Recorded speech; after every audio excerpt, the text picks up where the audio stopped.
Who wants to tell us about what happened last time we played?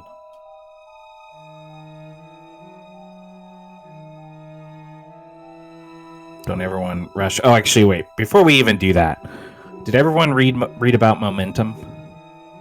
Oh shit! No, I Nope. forgot I forgot. entirely. I'll teach you on the fly. How many people have participation points right now? I do. How many do each of you have? 2. I have 2 left. Okay, I and have you've one. got one, Jesse. Okay. Yeah. All right. I'm gonna take all those participation points, and I'm gonna add them to your guys' starting momentum total for this session. So normally, you guys and I would each start with 1 momentum, but you guys are gonna start with 6 because I took the participation points. Momentum is a pool that you guys all have access to as a team, and you can just say, "Hey guys, is it cool if I use one of our momentum?" And then you make your test easy, and that will stack with other ways to make things easy. Okay. Momentum. I have 1 too. My bad. Okay, then you guys have 7. Momentum you can earn them during the session by rolling really well. I might give you 1 for completing a goal. I might give you 1, but they cash out at the end of the session. So use them all, especially today's session. Use momentum like crazy. And then at the start of the next session, you guys start with 1 and I start with 1. All right? And I can earn them in similar ways. And basically what they do is give you guys a party resource. And how many of you played Edge of the Empire? It's kind of like the light side, dark side points, I guess. I did like that system. Yeah. Dude, This is a little bit clumsier than giant the dark side D20. points, but we'll refine it as we use it. We can't let Matt get 5 the momentum die. die. Darth Vader, FYI. Yeah. Just so you guys know, if I get 5 momentum, Darth Vader appears. All right. That being said, what happened last time we played? I bought you guys some time. We had already met Jesse's character the session before, right? Or was that last session? Last session. Okay, so last session we all woke up in the inn. We ate breakfast. We heard there was something going on at the market, so we all started heading down there. We stopped at the well first to kind of inspect it. It was blocked off, closed off. We found out they had pulled a body out of it. Then we headed to the market where Jesse's character was putting on a magic show. Maximilian Copernicus de Lavore, I think was his entire name. That's the one. He was putting on a magic show. He called Jensen up there to test some handcuffs. Jensen tested them, put them on him. Maximilian went into a box, and the box got closed, and then he appeared behind us in the crowd and walked back up to the stage. And there was a rabbit in the box when they opened it up, I think, that then ran off when it opened, and Maximilian's adoring fan had to go find said rabbit. He kind of seemed like a little bit of like a bumbling idiot kind of guy.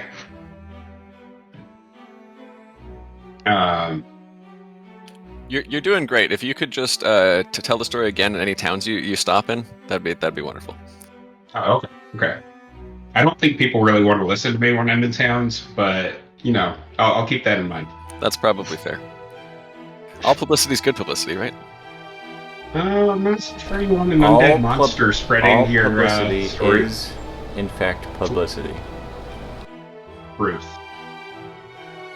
And then, so we all kind of met up, introduced ourselves. Then we went over to, there was a new old guy in the market with a cart, who had some odds and ends from all over the place. He had a scarf, a hag's scarf, that he offered to Charlotte, but she turned him down and said, "You never take another witch's sigils." He had a normal pair of, or weighted pair of dice, I think, that Jesse got when he bought. Shit, what did Jesse buy? I got the dragon shard. Oh yeah, the dragon shard that you could look through and see if things were magical. And the weighted dice. And the weighted dice with it. Almost cost him a finger, but he negotiated out of that. Need all 10 of them, man. These are working fingers. It's true. And then I think Chris bought something as well, right? Or did you just pitch in for the dragon shard? No, it was the candle holder. Oh yeah, You the light a candle that on could it. see spirits. You could see stuff. Yeah. And when Chris lit it, there were 8 set of angry eyes just staring at him from the edge of it. Not important. Not important. Not important at all. So we did that, and then everybody started walking off. I stayed behind to ask him if he knew how to get to Old Lambeth Hollow. He sold the information to me for my right index finger, which I undid the stitching and handed to him. And then he told us at night in the woods, you follow the will-o'-wisps deeper into the forest. So I got that information and then walked off, and he put my finger in a bag, and then I had my finger work itself out of the bag and follow behind me and picked it back up. Then we went back to town, or back to the inn, or Herc caught up to us. Or we went back to the council house. I forget exactly where we went. I think we went to the council house. And the councilman. Tea time. Yeah, you had tea time at the council house.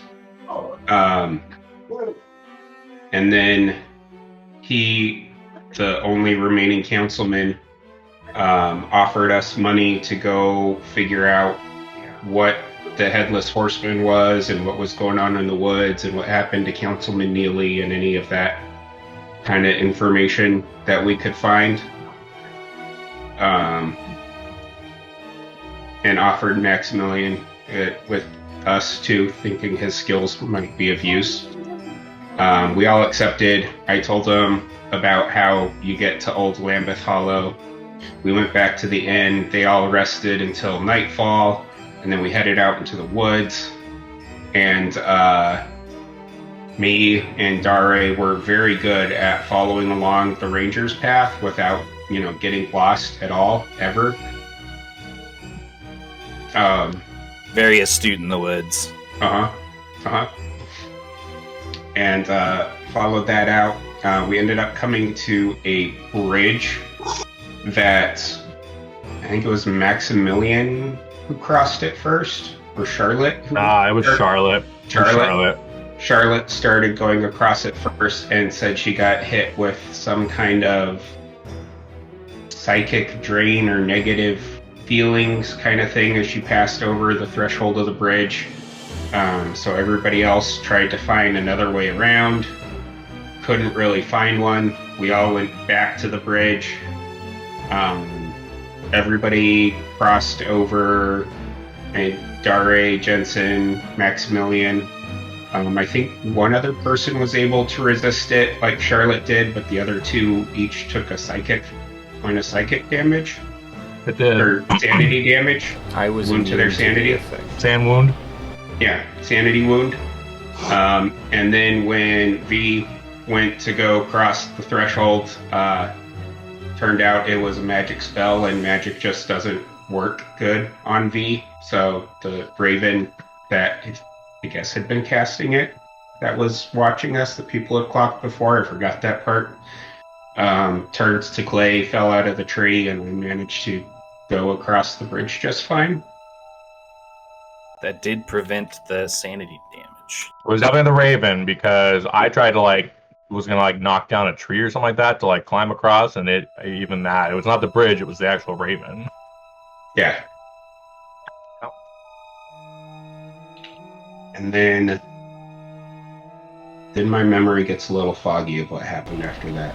We got to a fork in the road, and then Matt told us if we could see the spirits right now, we would see 8 sets of floating eyes behind us. And that's where we ended. And we faded to black and ended there. That's why my memory gets foggy, because that was the end of it. That makes sense. And that is where all of you stand now.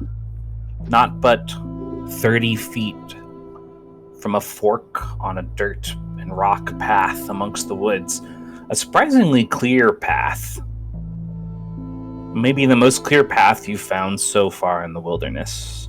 One fork splitting left off in a northwestern direction, and the other splitting right. Each one of them winding away into the trees. Broken, but perceptible. Even in the dark.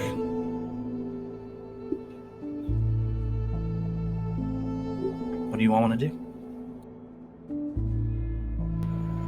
I would like to use my magnifying glass if needed and see if I can figure out which of these two paths is less traveled. Alright, go ahead and make a study roll. You can use your magnifying glass to make it easy. Remind me again what we're supposed to know about a fork in the road from that poem. Stop at the fork and walk the forlorn steps. I'm going to see if one of these paths is, less traveled than the other. I think that might be the clue. I look around and see if I see any, stairs or something that could have possibly been stairs once. Is there any up or down in either direction for that to even be a thing? Roll awareness. Because I think steps and I think stairs.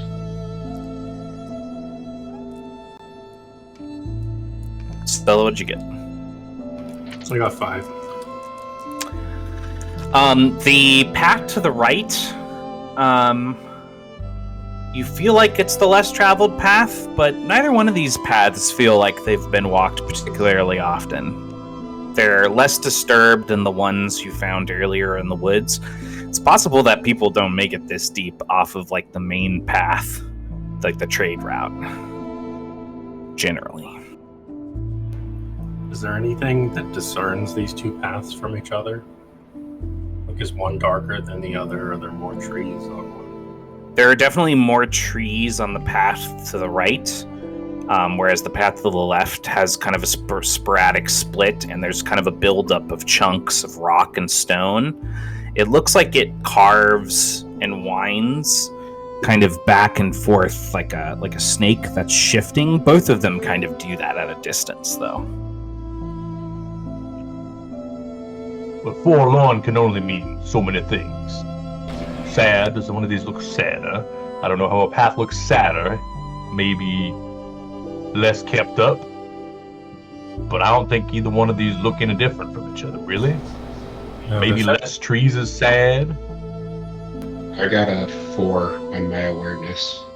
I don't know if that'll tell us anything.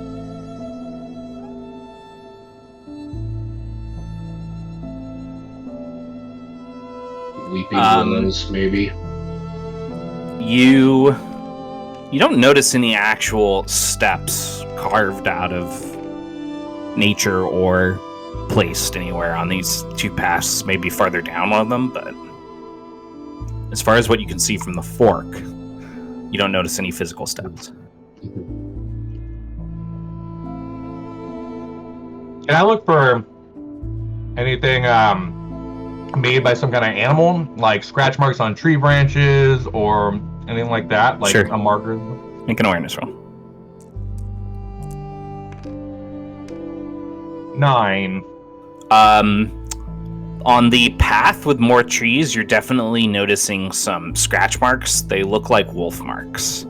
Wolves are known to mark trees sometimes when they want to be able to refine a path, especially if they're moving in a pack. Well, it looks as if the pack is taking, a pack of wolves, is taking this path. And I'll like be down like squatted and like kind of point down the path with the more trees. I don't know if that helps though. Looking at the paths, would I be able to tell at all if these were just created like over time of people or whoever taking the paths, like naturally just forming this path, or if somebody like actually worked it to make these? It does look natural. You don't see any signs of it being like worked by tools or anything like that, but it feels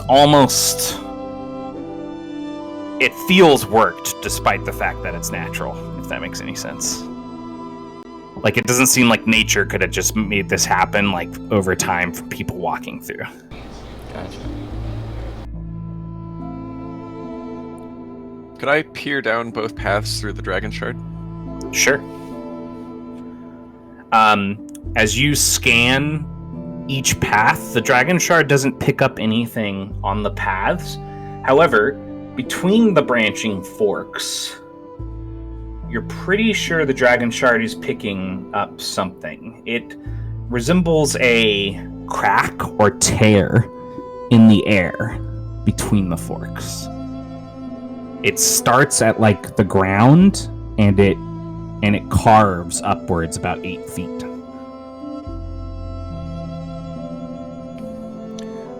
Fascinating. Have you ever seen anything like this? And I'll pass the dragon shard to Charlotte and point in the direction I was looking. Oh, now that's certainly curious, isn't it? Perhaps that's what the riddle meant by forlorn. It's not a path at all, but simply is. Can I make a lore check or something about it? Yeah, definitely. Okay. Others can too, if they think they might know something. Out of character. What is it again? Does it look like kind of like a rip in space time? It looks like trying to think of a good example. Like the tear that Matt Smith's doctor finds in the wall. Okay. I got a 4, but I probably don't know much. Well, you do know that those that study and believe in magic, like magical secrets within the world, have written about finding lingering portals before. There's no consensus as to like what's caused them, because they all appear to have originated from a very long time ago. But a lot of people believe that they're the work of sloppy mages in some cases. Others think that they're like created by ancient magical beings who had like a specific purpose for them, but they're gone now. There are some people who believe that the tears are kind of like after effects of chaotic magical events that are like scars left on the world. And you also know that there are definitely people who have written about finding ways through them, but they generally have to be manipulated because they're not stable magic.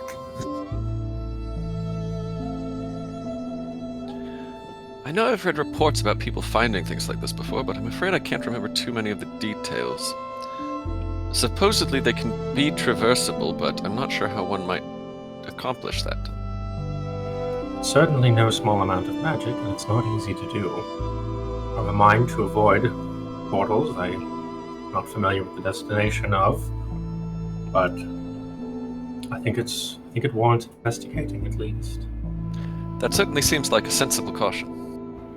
I'm going to take a couple steps between the paths, like just straight between them. Okay, so you kind of like step up towards where the tear was, and as you step off of the path and into kind of the point of the fork, and then take another step forward, there's definitely kind of like an intense humming.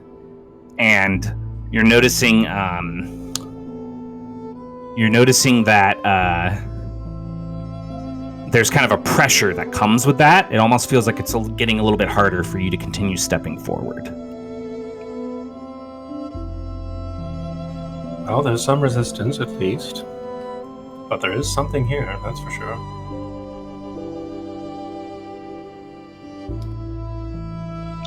I'll like pass my arm through where it looks like the tear is, just to feel it. Okay.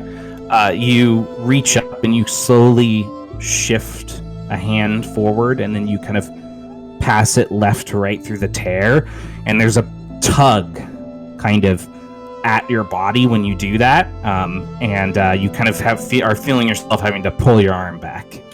Otherwise, it might get taken somewhere. It didn't feel pleasant. It felt like stretching. Fascinating. It's almost as if this thing wants us to go through it. Portals often do. That sensation didn't feel safe to you, even though it felt like it wanted you to, though.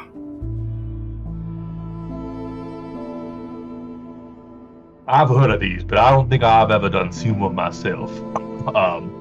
And we definitely should not be doing whatever that portal wants us to be doing. At least not right away.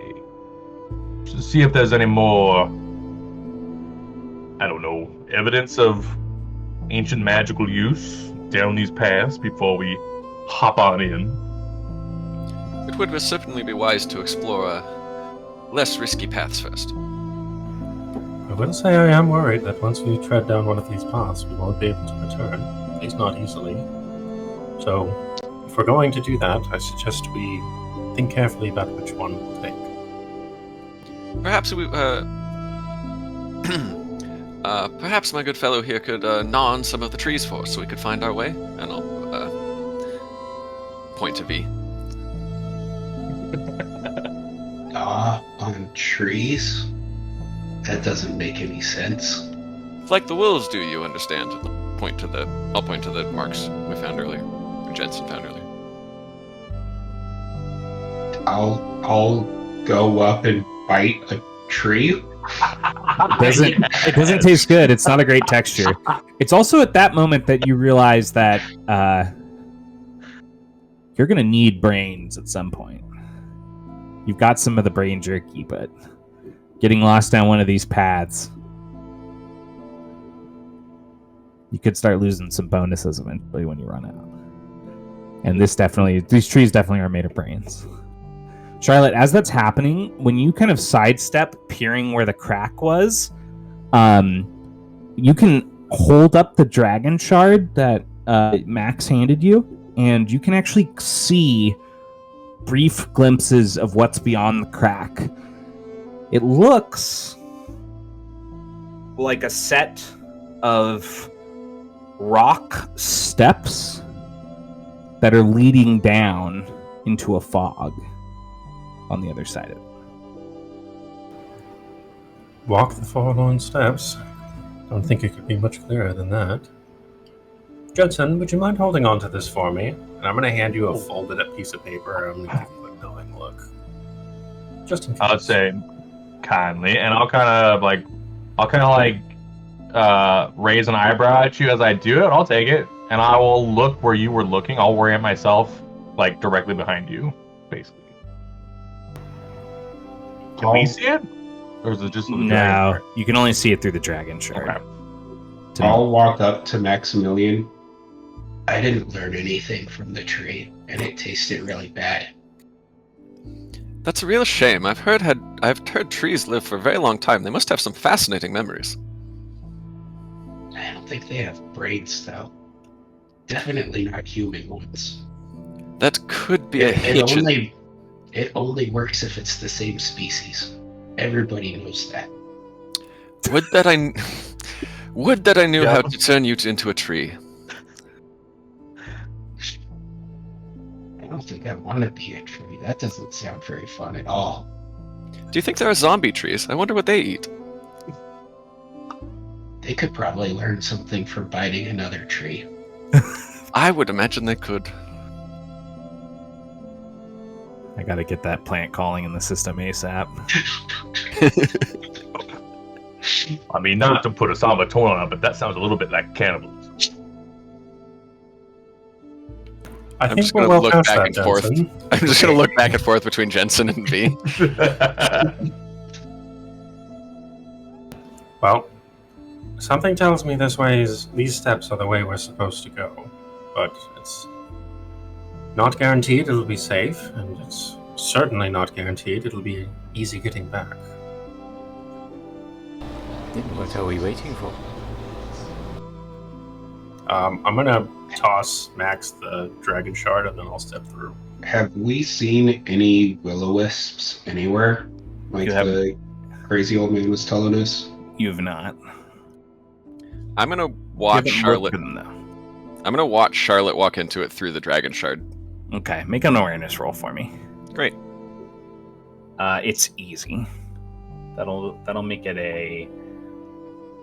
a 7. Is that perception now? Oh yes, I apologize. It is perception now. Just checking. Oh, I don't have the Oh, new that's fine. sheet. Yeah, I forgot. Getting That's okay. Perception and awareness got switched. That's all. You don't have to update every single sheet every single time. 6. When you're ready. 6.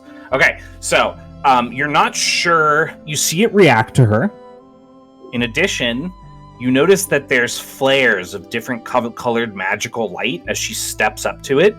Charlotte, as you attempt to pass through the space where you know the tear is, go ahead and make a willpower roll for me. This is against 12. Forget about momentum, everybody. Yeah, I think this might be a good time to use one. Yeah, I agree. As she's walking through, I'll have my arms crossed like this, but I'll have the one out with her. If you're using a momentum, it goes down by 3, and yeah, that definitely passes. I rolled the max I could. I got a 14. You feel a searing tear at your mind, but you manage to fight off the effects. And as you step up, you feel the pull on your body. And for the rest of you, other than Max, you just simply see her disappear. Max, this happens for you as well, but as you hold up that dragon shard and that bursting effect lingers off of it, when you hold it at different angles on the tear to try to clear the image on the other side, you can see Charlotte, who's currently standing on the other side of the tear in a different space.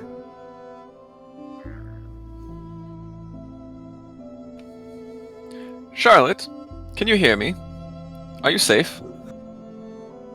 Charlotte, you hear a voice, but it sounds very, very distant, and you can only hear it when you're leaned up to the tear on your side. It's kind of like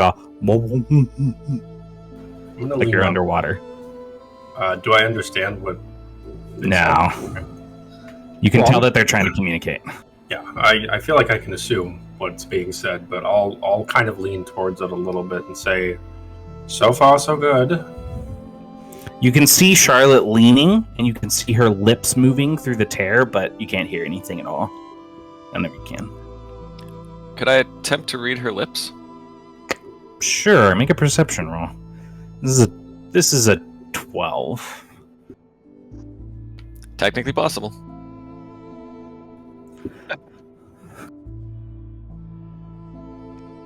Holy cow, that was awesome. Amazing. That was the most anticlimactic roll, but it worked. Yeah, you can see that she's saying that she feels all right. Jensen is holding one of my sigils. Yeah. I can track my sigils. If I'm on the same plane of existence as him, I can sense which direction and how far he is. You that don't possible? You don't sense your sigil since you Okay. stepped through the tear. That is an answer in of itself. As I'm like folded arms, I have one out like this, kind of like eyeing the sigil, like back and forth between where she disappeared and down to my hand. Is the sigil reacting at all? Anything happening? It stops glowing. Okay. It seems like the magic dropped out of it. Intriguing. That is an However- answer. However, Miss Charlotte seems to be unharmed, unless the portal is deceiving us all. Well, Would anyone like to go next? Max, you definitely noticed when those different lights burst. That definitely gave you some information from your base of knowledge, and one of those things is that you feel like there's a harmful effect that she managed to push through. That doesn't mean everybody's going to be able to do it. Additionally, that effect seems separate from the portal, so you might be able to deal with that effect without harming the portal itself. Good to know. In that case, I'm not going to ask who's next. It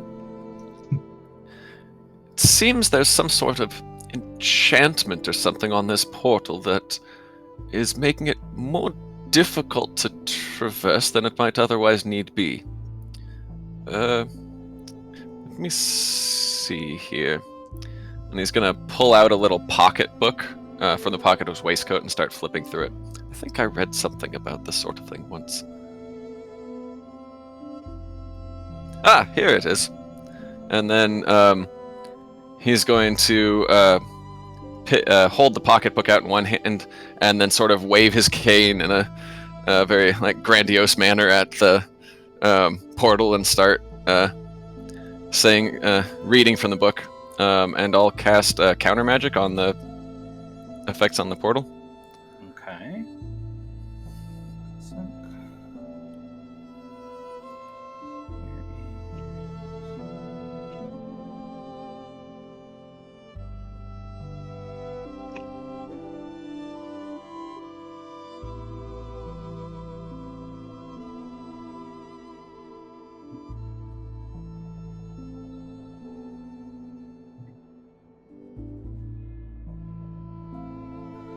So, do you have Dispel Magic or just Counter Magic?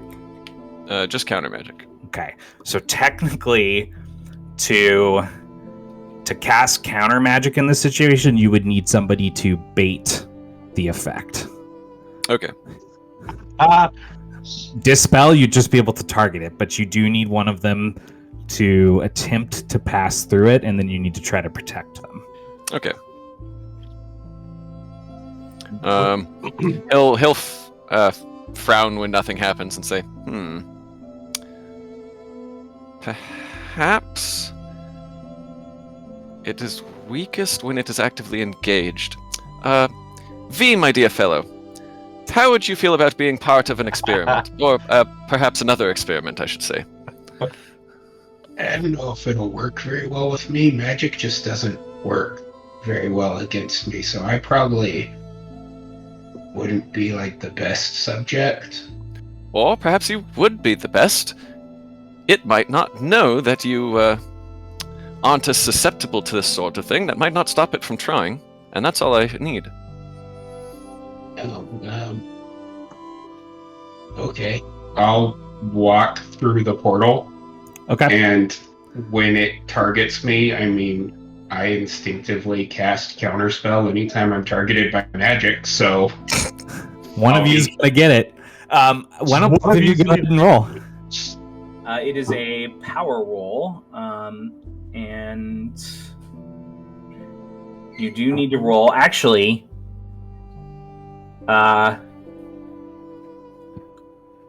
Jesse. Yep. All right, guys. Are you ready for Jesse to read one of his secret features? So the guessing can begin. Oh, Jesse, when you cast spells, can you explain to them what happens? One moment, let me bring it up. Because you will auto-win. Handy.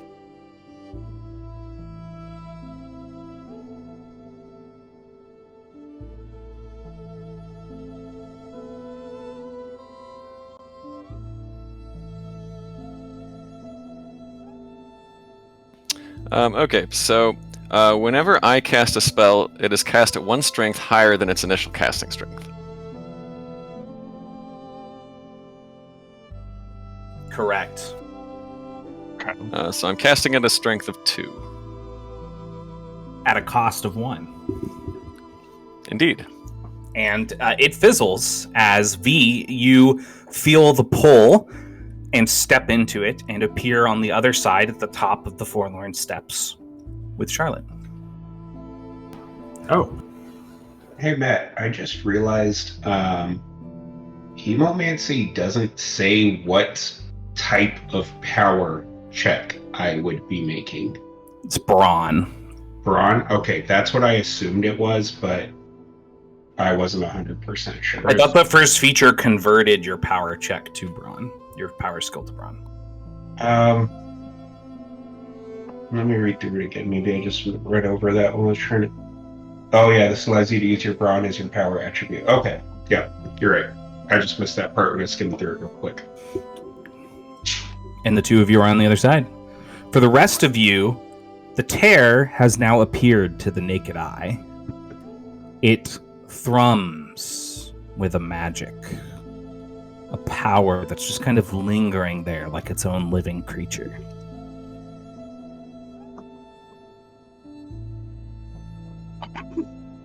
So, rendering enchantments harmless is in your repertoire.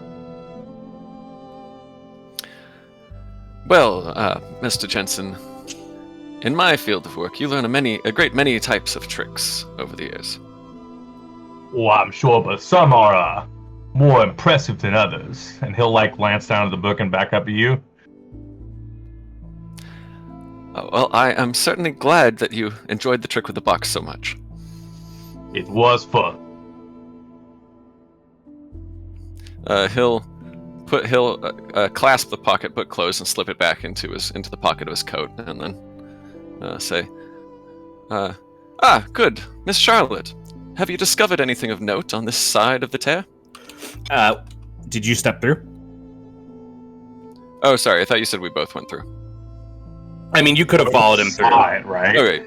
if you wanted. It doesn't appear to be reacting to people negatively anymore. Yeah. So it feels safe to walk through now. Yeah, I would have stepped through once it was clear B went through. When you step through, you feel overwhelmed by the aether. You feel kind of hot boiling in your body. And how does this kind of overwhelming, it's almost like a sick reaction, how does that manifest in your character?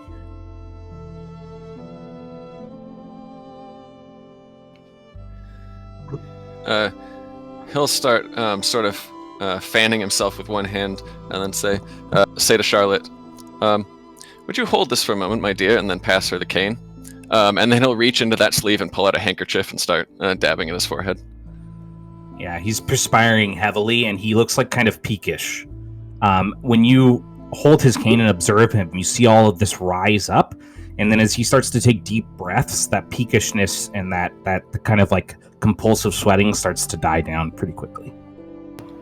Adverse effects to teleportation, Max? Evidently, it's not something one does every day, or I suppose I shouldn't speak for yourself, but for one in my profession, I tend to travel by cart. Yes, I did this once before and honestly vowed never to do so again, but here we are. She definitely looks... what's the word? Kind of paranoid. Her eyes are just darting all around her. She looks tense. Her grip on, well, I guess Hurricane and yours. She's white knuckling them.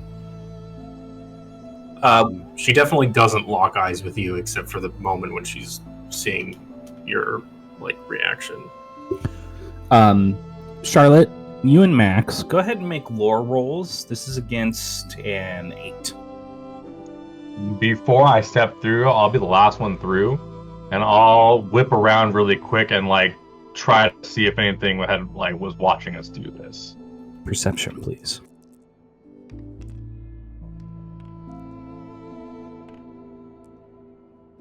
I only got a 4. I got 11. So Charlotte, you know that there's generally accepted amongst scholars of magic, aka crackpots to most people, there's kind of two types of walking amongst planes.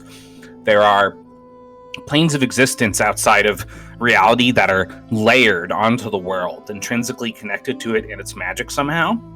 And there's also planes that you can step into that are totally alien to the world, other worlds unto themselves, This plane feels layered onto the world to you.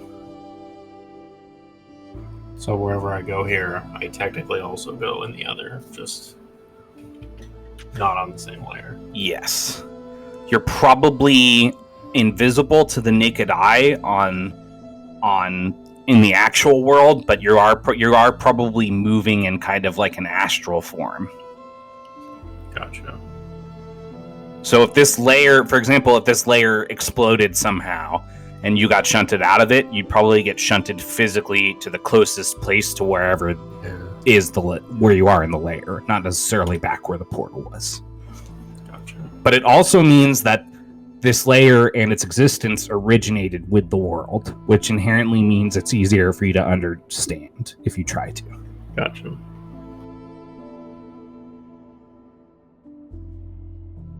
You're all through to the other side. A set of steps is the only path that appears ahead. A ridge of fog, smoky kind of like sea of fog. The steps disappear into it.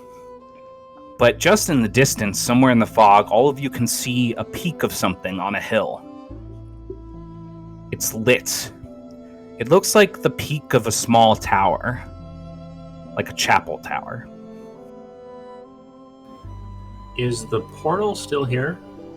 It is, and it's less chaotic. You're actually probably wondering why it's less chaotic, if nobody's explained it to you. I'm gonna... Its nature changed on both sides when it was countered. I'm not sure how best to do it given what I have and what's around us, but I'm gonna try to, like, mark this location somehow. Like, I'm gonna, like, throw a piece of string. Actually, I'll, like, throw my scarf up above a branch nearby or something. Okay. I want to be able to see this from a little bit of a distance. Yeah. You don't know how the fog is going to affect your vision from the other side, so if you want to make sure you can see something from here wherever you end up going, you're probably going to want to try to light it somehow. I guess I could leave my lantern here. Like, hang it from a branch nearby. You feel more confident in that plan. I'll do that. All right. You hang up the lantern and light it. Yeah, and she'll look at the portal and she'll just kind of gazing at it. She'll say, "I'm not sure how much time we'll have before this portal closes, if it will, but I'd like not to take my chances. Let's make this quick."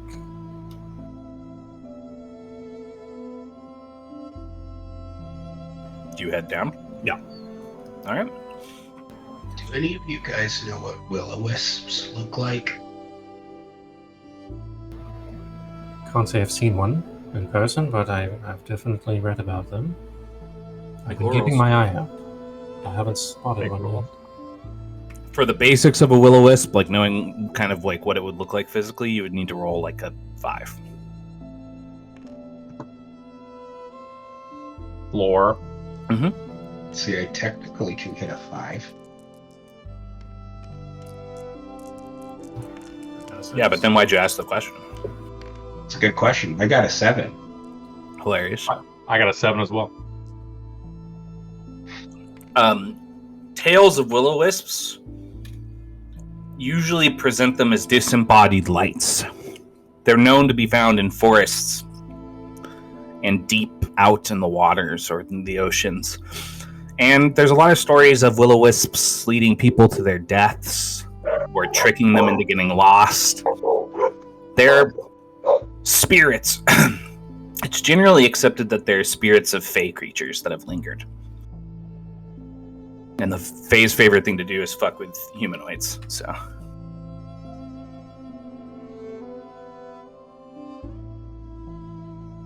Crazy old guy definitely said to follow the will-o-wisps. But keep a sharp eye out. They manifest in the corners of your vision. And then all of a sudden they're there. Oh, that's Jesse. What's up, dude? Ah. The steps force all of you into a single file march. Charlotte, at the front, leads you with a certain discernment down into the fog. Yet the longer all of you walk, and the deeper all of you go, the fog only seems to thicken. There's little noise other than the wind racing along the ridge, and occasionally to one of your sides, the caw of a passing crow. It almost feels as though these steps are never going to end.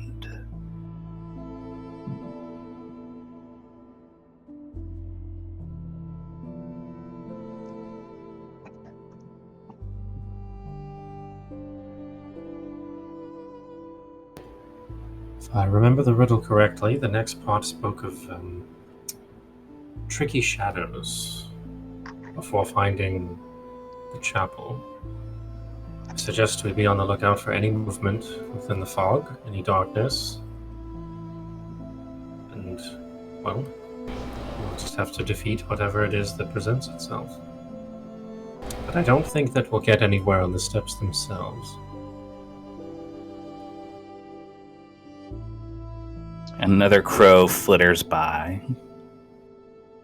but all you see is its shadow.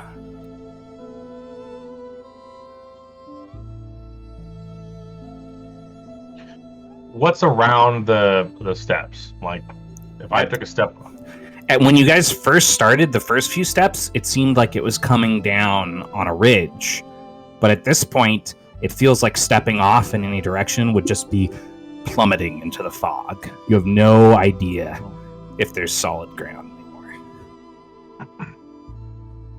anymore.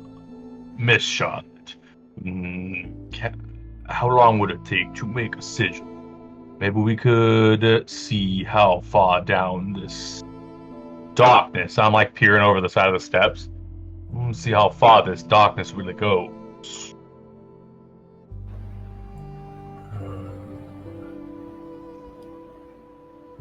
If not, we should come up with something, light something, and push it off the edge or something. I don't actually know that I can make more today. You said we were supposed to follow shadows. The sigil that Jensen has lit again. Oh.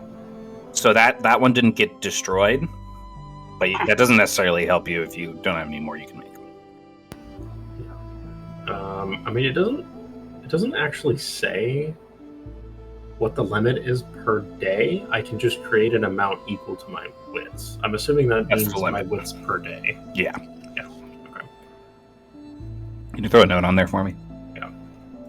I'm uncertain that I'll be able to craft another one today, Jensen. I'll need to rest and build up my power once again, but, well, I'll point at the one in your hand.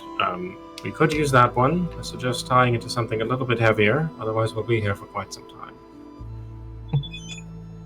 Well, if you cannot make more, we might not. There might be other ways. We have something like. Anybody have something to light fire to an arrow? Or to a crossbow bolt?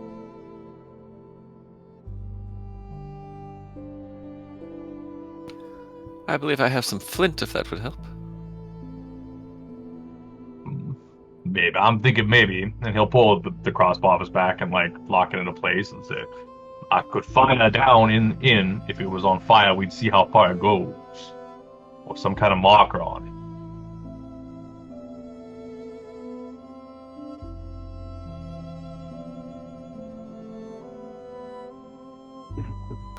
Certainly not a bad idea. Although something tells me this is going to be endless. She'll just kind of look over the side. This place certainly does not follow the same physical rules as our own.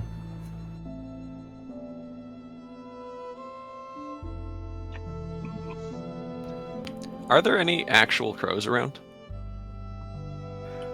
Go ahead and make a perception roll for me. Yeah, I was going to be watching the shadows. Just to Another see if- crow caws as it flitters by, but again, all you see is the stranded, lengthened shadow over the fog. Can I study the patterns of those shadows? Yeah, you can. Perception. You can roll a study on that. Oh, that's the same for me anyway. I only got a 3. You could have rolled a study on that if you'd wanted to instead. I got a 9. That would be better. 9.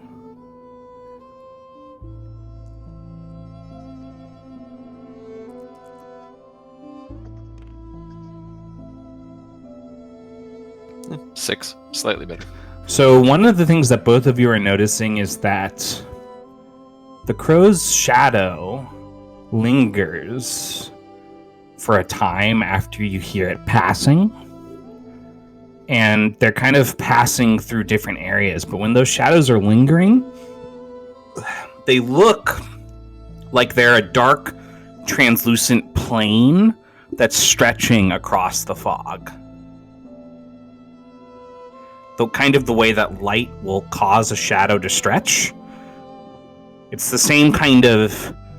It looks the same, but when you're taking time to actually study it now, it looks almost more solid than that.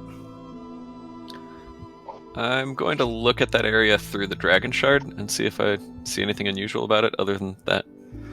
Each time that shadow comes into existence and it stretches, it kind of expands, and the Dragon Shard, with the Dragon Shard, the shadow is actually glowing and glinting with magic.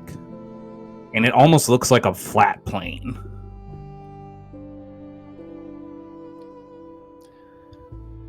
Miss Price, have you noticed anything odd about these crows' shadows? Well, yes, I hardly see their owner, for one, but also they seem to be somewhat independent of whatever creature is casting them. Have a look, and I'll hand the Dragon Shard over to her again. Well, that confirms one's suspicion. It's definitely unnatural.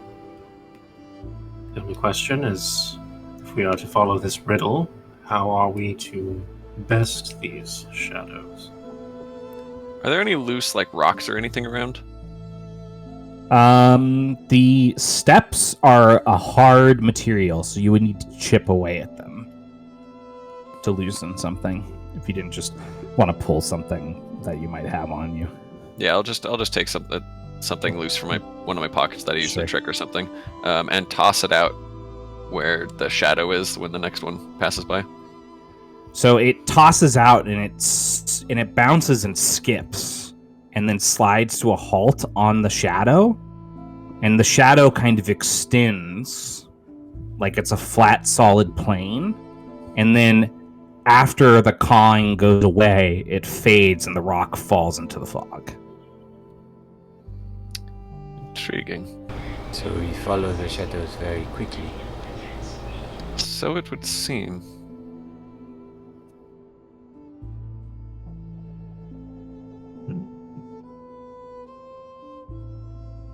Hey, Dad, get on my back. So cute. I'll climb up. I'll hold him, and then I'll cast Fly in preparation for the next shadow popping up. And when it does, I'll jump me and Dare onto it. Yeah, you leap onto the shadow. As you land on that shadow, in the distance ahead of you, you hear another cawing crow, and you see another shadow extending that's a leap away. And I will just keep leaping onto those shadows. They leap away into the fog. Well, I suppose he's got the right idea. Perhaps you could try something similar. Jensen, do you still have that dust I gave you? The what? The dust? Yeah. Oh, that's right. Yes. I think it may be time for it to become useful. Agreed. I'll sheath everything I had in my hands and pull out the dust. Do you still have it on your character sheet, Stella? I haven't on mine yet. It says can temporarily give a creature strength 1 flight and up to 3 uses. Yep. So you could give it to each of the three of you and to start doing what they're doing That was without the having to plan. roll any skill rolls. Do I know that you're supposed to eat it? It doesn't say you're supposed to eat it, does it? No, but I'm wondering how it's actually. Snort it. No, it's pixie dust. You just sprinkle it over the person. Oh, sure. It's a lot less fun. You can snort it if you want to see like what the effects might be. I'm too old okay for with it that. if you're okay with it. I'm too old for that. Jensen's not. Jensen seems down. Jensen, if you snort it, you get it for half the amount of time, but double the strength. We're flying, baby. What are you doing? Gravity. I can't say I've ever used any of this before, but it should be rather simple. I'm gonna sprinkle a little bit over Max. Max, it makes you sneeze. Achoo! My, what was that? Yes, bless you and all that. It's pixie dust. You start to feel a little floaty. Yes, go now. You've only got so much time. Max is going to grasp the top of his cane in both hands and push himself up off the ground a little bit to test it. Yeah, you have flight. It's strength 1, so you don't need to land your feet on solid ground, but it would make it so as you're leaping from shadow to shadow, you don't have to roll. So, Well, this is quite a day. is the pixie dust 1 Portals- hour? I'd have to check the spell. I'm not sure. We'll If find it's out. 1 hour, that's way stronger than the spell. Yeah, I think it's 10 minutes. I'm not sure though. Keep going. I apologize for interrupting. This has been quite a day. First portals, now flight. What will they think of next? And then he'll push himself off with his cane to land on the first shadow. You listen for the cry, and then you start to leap across the shadows to follow them. And one by one, each of you would make it. It extends in a different direction off of the steps, and then it wraps back in the same direction, and eventually it lands on the other side, where all of you feel muddy dirt and heavy foliage meet your boots. Ahead of you is a sea of trees. This whole space, as you step away from the ridge and the fog, you're met by kind of this orchestra, this resounding symphony of creaking wood in the wind. Still no sounds of bugs or other creatures, and the caws of the crows getting more and more distant in the fog behind all of you.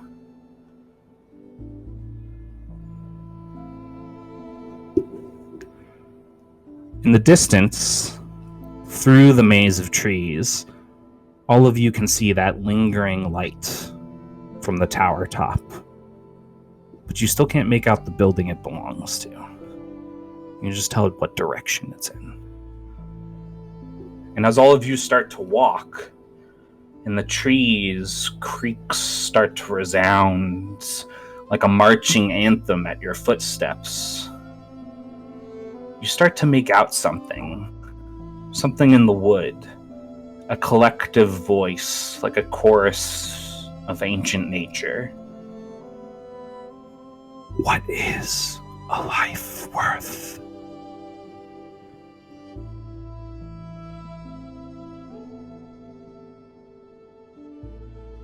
Now, how is one supposed to answer that? What else is it asking? What is a life worth?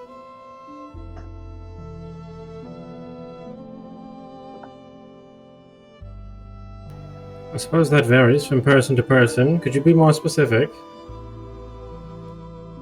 Are you continuing to walk as you speak? I'm gonna keep going. Yeah. You feel this pit building of suspicion, Charlotte. That light in the distance off the top of the building, it's not getting any closer. And after a series of more creaking wind blows, again you are met with a question. What is a life worth? It seems as though we must answer this. It's kind of worth everything to the person who has it and nothing to anybody else. Right?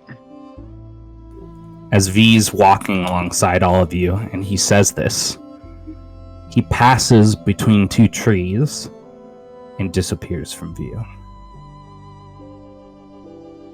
I don't think I would have put Dare down yet, would he have come with me? Unless he asked to be put down.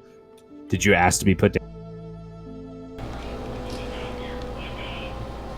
I mean, if we'd been going for a while, yeah, I would have. You've been walking Yeah. for a bit. Oh, okay. Then yeah, I guess I would disappear solo. You would have anyways, if it helps me. Rather astute. Certainly didn't take him far. Making an exit such as that. What is a life worth?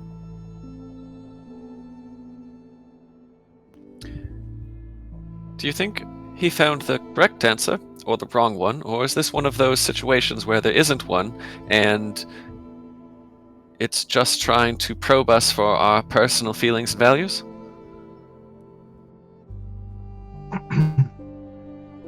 Well, that would make it mighty discerning.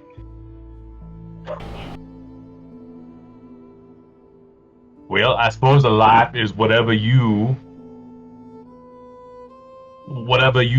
make of it. How worthwhile you see the things that you've done and the legacy you left. As Jensen walks, and he says this to all of you, turning on his heels slightly, he disappears between the trees, leaving just 4 of you. Or 3 of you. I'm going to say more or less to the mysterious voice as much as I can address it. You know, I can see them answering the question as doing something, but I'd rather like to know the consequences before I posit my own. What is a life worth?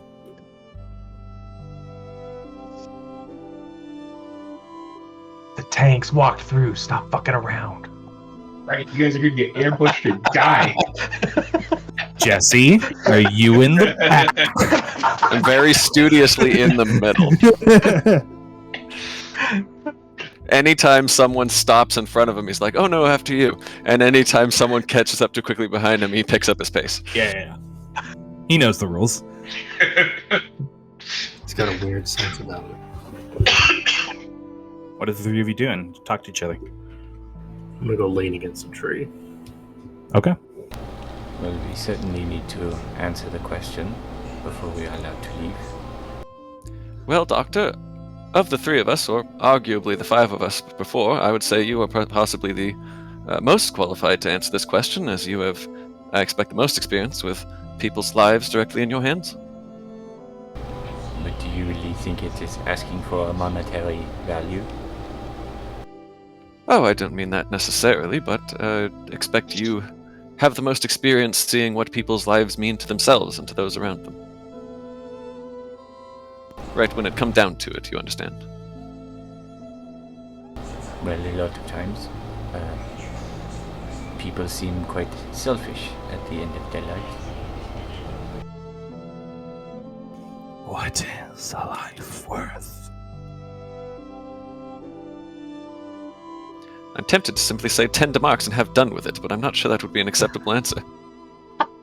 No, it's actually more worth, if it is someone alive, you can't quite put a price on it. But a corpse for study is about 30 ducats. What is a life worth? I will certainly keep that in mind if the whole magician gig ever begins to dry up. He's like, I'll pay you 10 just to dig up some bodies for me. Shit, I'll do that for free. No, you'll do that for the brains. That's true. I wouldn't tell him that I was going to take the brains, though. With all this talk of corpses, I'm beginning to see why V passed first. Charlotte, as you lean on the tree, it feels like almost it's whispering directly to you. What is a life worth? She's just gonna wave a hand next to her ear and say, yes, I heard. I think an important question we should think of is if these 2 who have disappeared, they gave different answers. Did they go to the same place?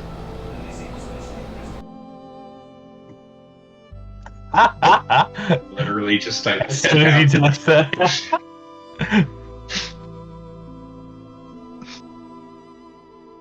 I'm going to look around with the dragon shard and just see if I see anything unusual around us, and say, both of the last times there was something unusual in the vicinity. I don't expect another portal to pop up or anything, but You see, do these trees' shadows seem unusually long to you? you see faces in the trees.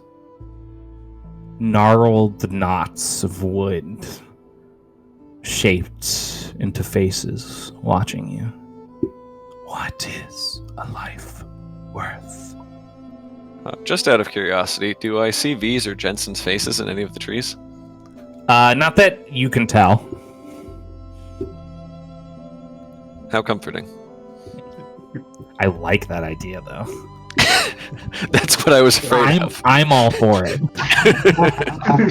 If we want to switch to that, we can. I'm just kidding.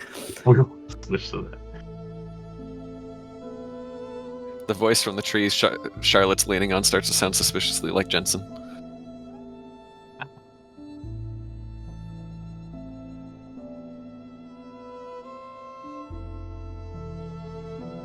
I think a good test would be to answer the same as one of them.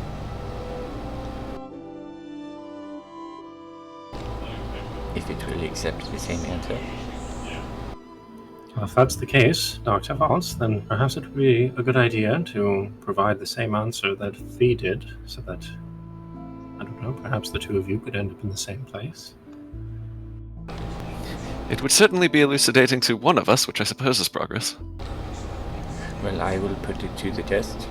I will have no way of letting you know how it goes.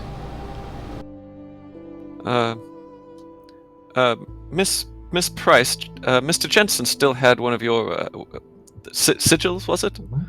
Yeah. Indeed. I don't make any claims about understanding how they work, but do you have any way of knowing where he is or what happened to him? I don't know, can I sense him? You can sense your sigil. Let me see what information I get. Its directional sense seems like all over the place, though.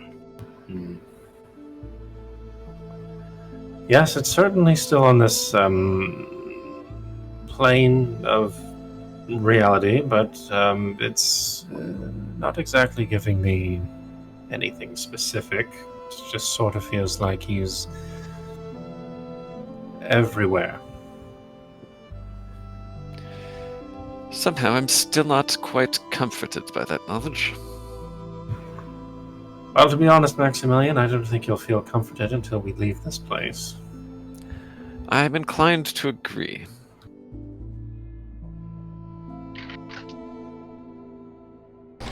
Well, I will perhaps see you on the other side. I do hope so. I've always wanted to know a doctor. Best of luck, Dr. Valls. I'll see you on the other side. I'll address the voice. One's life is worth everything to themselves, while other lives are worth nothing. Do you believe that? Probably not. I was just copying what V said. Nothing happens. Well, Yeah. Called it. Yeah. Well, we did learn something. Either it won't accept the same answer twice, or it simply does not like the good doctor. Trees notoriously hate doctors, especially trees with faces. I mean, apples grow on trees, and you know what they say about them. They also hate doctors. Yep.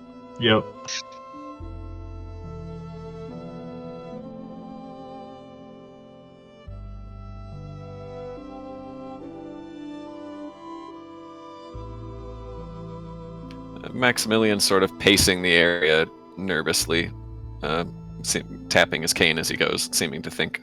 Make a perception roll.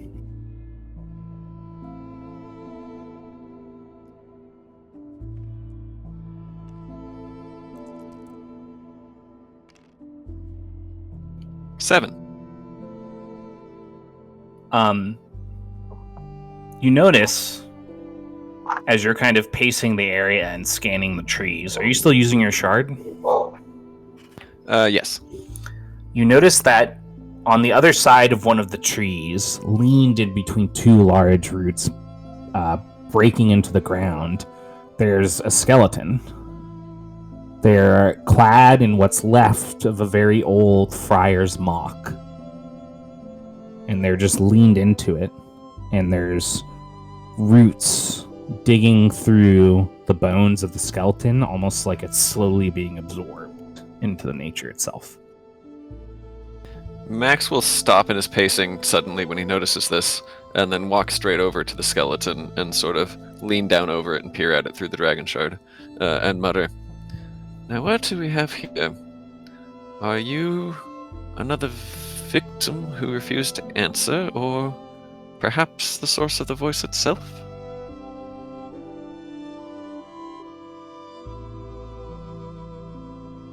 Can I make a study or lore check or something? Yeah, you can make a lore roll on the trees with faces. You can make a study roll on the corpse, the skeleton. You might want to call the doctor over for that. My good doctor, I think I found something that may interest you.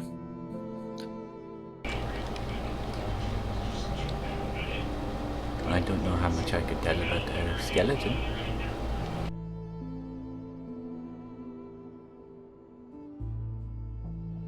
You can attempt to study it forensically if you want.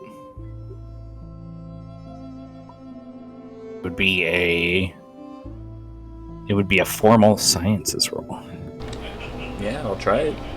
Go for it. And that's something I have a bonus in. Do I just add that? You on sure top of do. the roll? On top of your dice. Jesse might have lost connection. His camera's frozen and he just left the tabletop. Yeah. Charlotte, what are you doing? Your character seems frustrated. She is frustrated. She's also literally just resting against a tree because she's been walking for a long time and she's old. Make a lore roll for me. Got a 9. This skeleton, it looks to you, died of natural causes, and then the tree started to claim it. You feel like maybe this person starved to death or something, because the skeleton itself looks like it was in pristine condition other than the breaks that are there now, which appear to mostly have happened after death. I'll look at the other two after studying the skeleton. Well, I think this is our fate if we do not answer the question. Hobble over and take a look. Oh, that is certainly not a demise I would wish for anyone.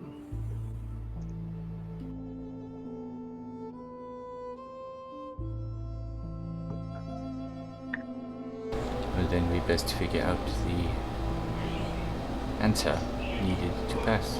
What'd you get on your lore roll? 13. Okay, hey, it was a 12, so that was a really good roll. So you know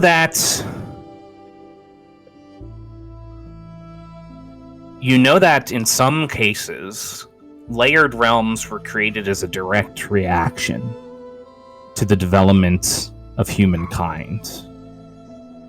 The more evolved humankind becomes, the more nature is put at harm. And nature knows to value the difference between an honest and a dishonest human being. Especially ancient nature. Gotcha. She's just kind of look down at the skeleton sadly, and she'll say, "If I was a betting woman, I'd wager that this one was not exactly forthcoming or honest with their answers. Perhaps they did not want to admit to themselves what they felt a life was worth, and as such, they were never let through. I think the key here is providing these woods with an honest answer, one that each of us individually actually believe. Perhaps that is why V's statement did not work for you, Dr. Wallace. That would make sense. And I'm going to put a hand gently on your arm, and she's going to say, don't worry, Doctor. Whatever answer you give, we won't hold it against you.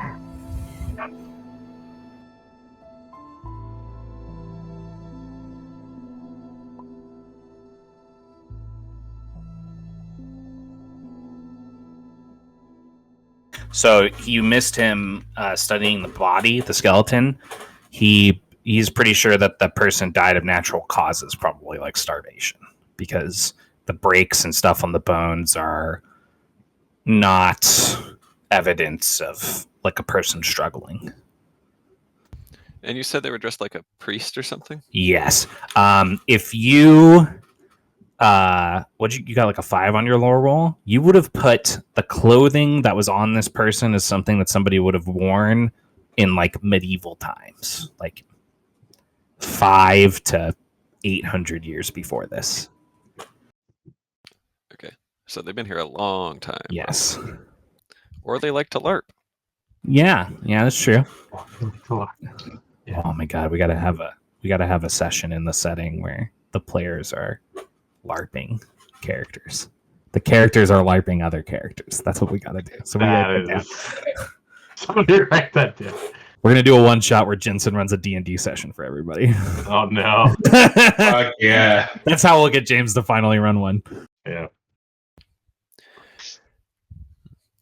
How odd. You would think a man of the cloth of all people would have some idea of the worth of a human life. Did it specify human? Or any type of life, I suppose. Somehow I'm not sure the voice cares about what we think of the life of a spider, but perhaps if we try, we could be surprised. Not all clergymen are good men, Maximilian, fortunately.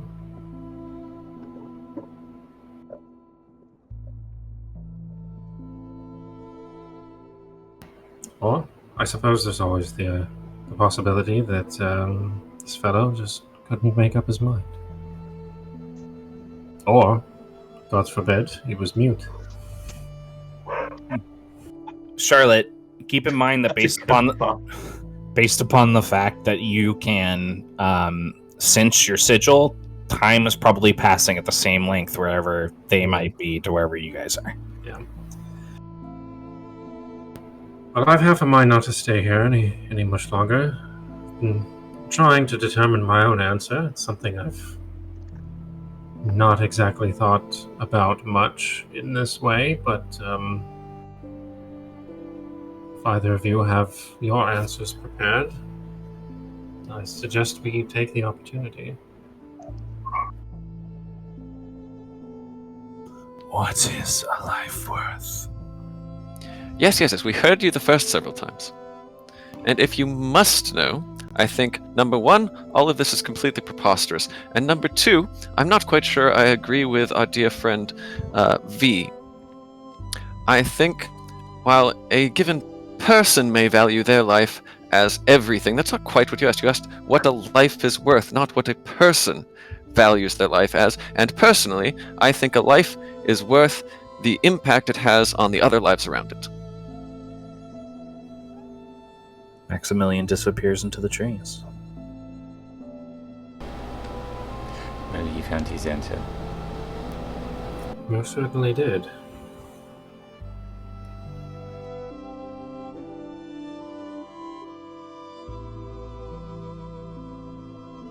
Man, I didn't even have to make a deception roll. Oof.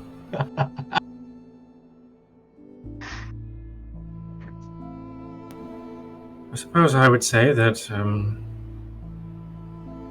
life is worth whatever one makes of it, but I think more importantly, it begs the question, or no, what would you say? I think more importantly, what matters is how that worth is measured, and by whom, and why they are looking for that that worth? Who determines what a life is worth and by what measurement? I think that's something that is only definable by the individual.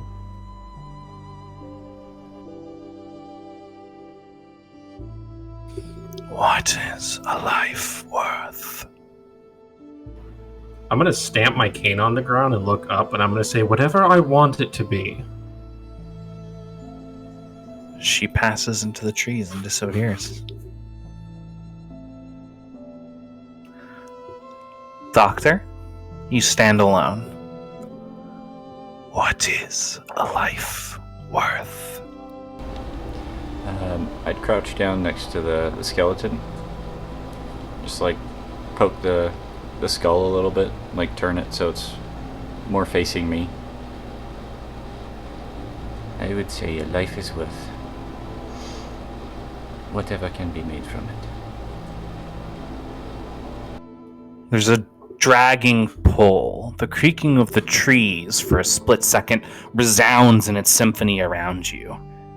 And then you find yourself outside of the thicket, at the bottom of a hill, standing in a patch of grass, looking up at an old, abandoned, time-rotted church with a single tower light piercing the darkness, and the rest of your party standing out in front of you. But we're going to rewind really quick. V, you step out in this location, alone. What do you do? I mean, I'm gonna look around, a little panicked, probably. Go ahead and roll perception.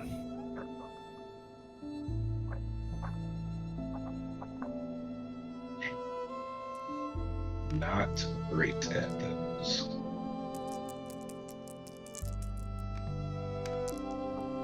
Five. Ahead of you, you can see a double doors and entryway that makes up the front of this church, along with part of its collapsed roof and some collapsed walls near its backside on the far side of it from where you stand.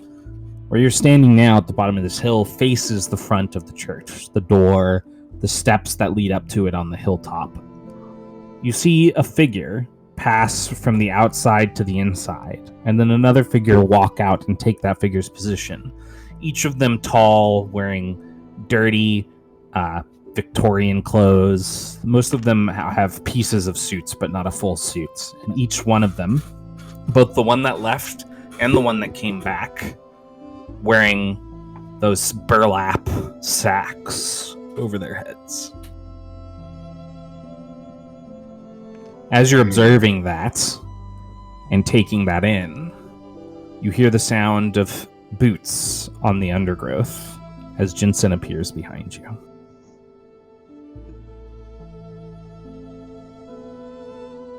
Ooh. Glad we ended up in the same place. I don't like this. I don't see. I'm gonna try and go backwards. You want to try to walk back into the trees? Yeah.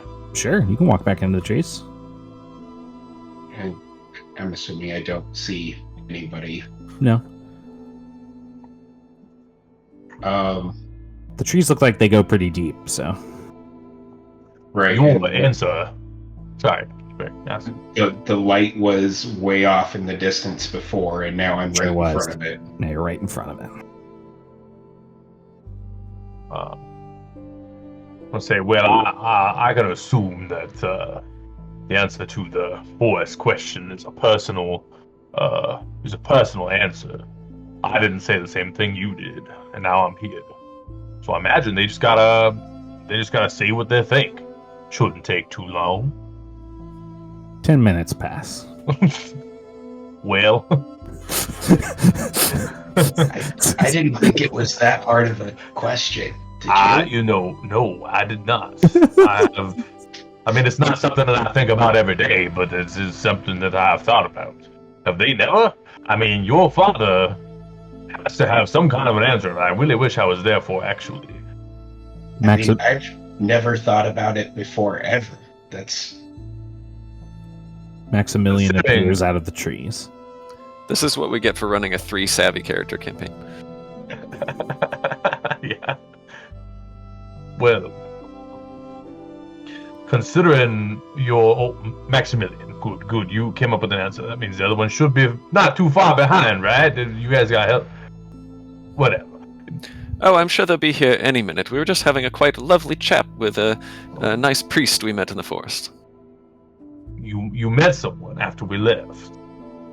In a manner of speaking. It was more of a one-sided conversation. And he'll kind of like, you'll see him intake breath and him kind of kind of half smile and realize what you're talking about. Let's just say he was very informative as to what might have happened had we not answered the question. Well, poor guy, I assume. He seemed very peaceful for what it's worth.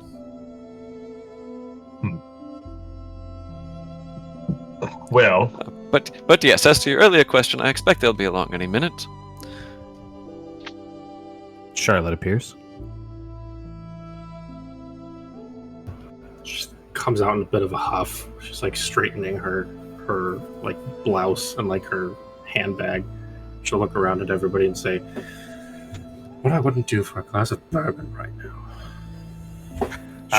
Charlotte, you get a similar feeling to feelings you've had before when you've had to have long conversations with green witches. Mm-hmm.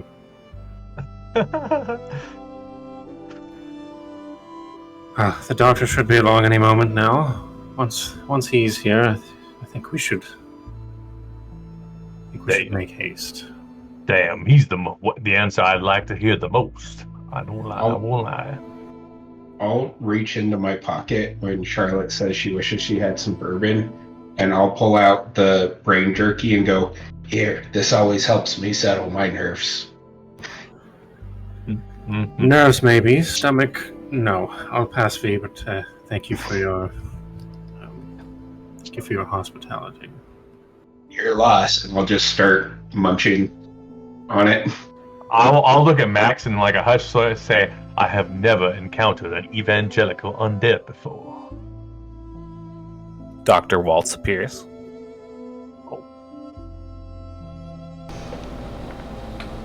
I hope you weren't waiting too long for me. It was a really long time. I was getting ready to go kill the trees until I found you. Well, that is appreciated. I don't think it would have helped. Never know until you try. I suppose that is correct. Oh, and there are a bunch more baghead guys back there now. The rest of you can see the broken steps leading up to the church. Go and make... all of you can see that. All of you can see the double door entryway and this guard that's kind of standing out front, as well as a flicker of light from the inside of the church. That flicker of light gives way, well, it gives up the fact that there are more, because you see shadows passing in it, like people walking by a fire. Go ahead and make perception rolls as well. So you mean everybody else, since I already rolled one, right? Yeah. Okay. Everybody else who wants to. Some people might just let other party members do that, which is fine. 12. 14. 9. Which I might add is my 6. second crit on a perception roll this session. Yeah. Hey, let's go. Nice. Well, and 12 was for the highest part of the test, so there you go. So the two of you, Charlotte and Max, you both noticed that at the back corner of this chapel building, the wood has decayed and the stone has crumpled. And there's also multiple holes in the roof. So there's more ways to enter this building than just the front door. Additionally, both of you, and what did everyone else get? 9. 9. You as well, Jensen. All three of you can tell for sure that this building is not what would be considered to all of you a modern chapel building. This building is very old. It looks like most of its foundation has been made up from stonework and slab. This building is probably 500 to 800 years old. For sure. This is a medieval church building. Were we told? I'm sorry. We know when old Lambeth was founded, right? We know we got that information. You know when Lambeth Hollow was founded, which was Okay. 1313, which is about 575 years. Okay. They thought it would be lucky if they founded it in 1313.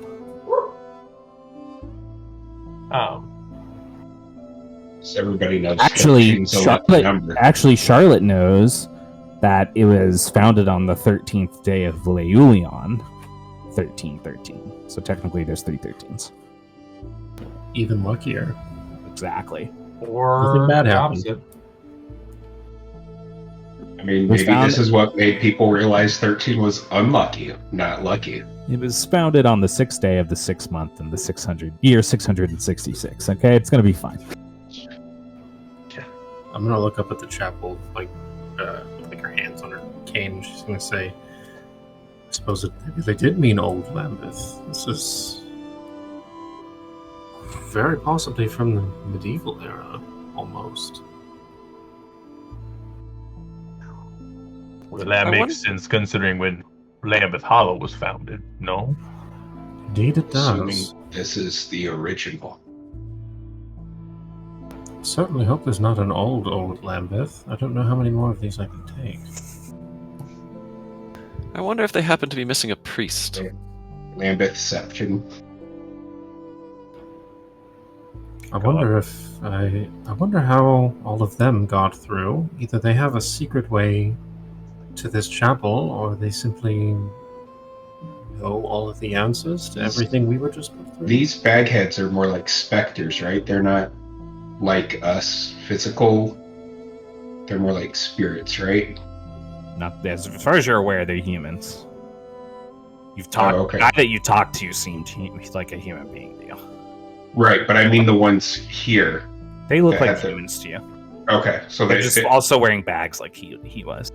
gotcha. For some reason, I was thinking they were like ghostly figures. No, they don't appear to be, at least not from this distance. But you guys are pretty far away from them right now. When we encountered those wolves in the basement of the visitor center, and then we saw him crumple into his cloak, was my blade after the wolves were dead, but before he left, was my blade glowing? Not that. No. No. Pretty sure he disappeared while the wolves were still alive. Did he? I think Shit, so, okay. because I remember one of us started going after him So- and kind of crumpled. So here's what happened. You guys were killing the wolves, and the death blow was being dealt to the second wolf when Charlotte noticed that there was a figure on the stairs. That figure was not dressed like the man with the sack over his head. They also didn't have a sack over their head. They were wearing the hat and the cape. You're not Right. sure that person is the same person as the other person, just so you know. Right. I forgot that. That figure was also tall and lithe, though. So it's totally all right if a character or a player believes that that may have been him.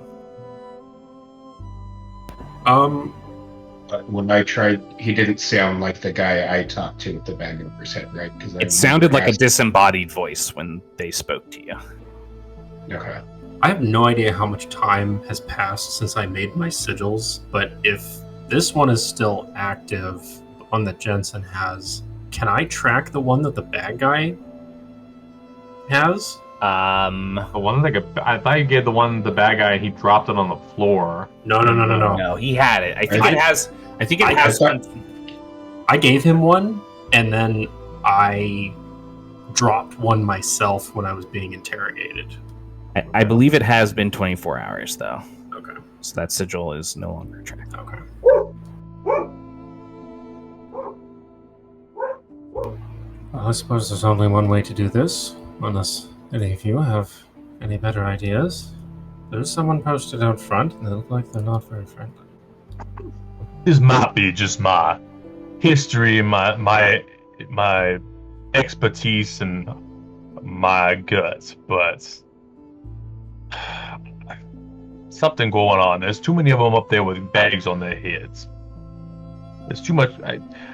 Part of me thinks these people are spirits themselves that have somehow found a way to go between the worlds. Never trust a man with a bag on his head. If they are spirits, we have ways to figure that out now. With the candle. Yeah, I thought I did too, but more I look back, I never actually had my sword on me when I was being interrogated or when we were in the visitor center base and we saw that other tall, creepy figure. We have the candle now. Yes, I was referring to the candles. Oh, We certainly could try that. It might confirm something and provide more questions, but could be worth a try. wonder if those eyes could follow you here, Doctor. We could answer that question as well. I'll take out the candle tray. Okay. Anyone have a light? Left my lantern back near the portal. But I have matches. I probably have matches. Imagine somebody would have some way of lighting a lantern. Yeah, I'm sure I have matches. Did you know that lighters were actually invented before matches? Yep. Really? That's actually true. I think that matches were created in like 1826, so you could have either one.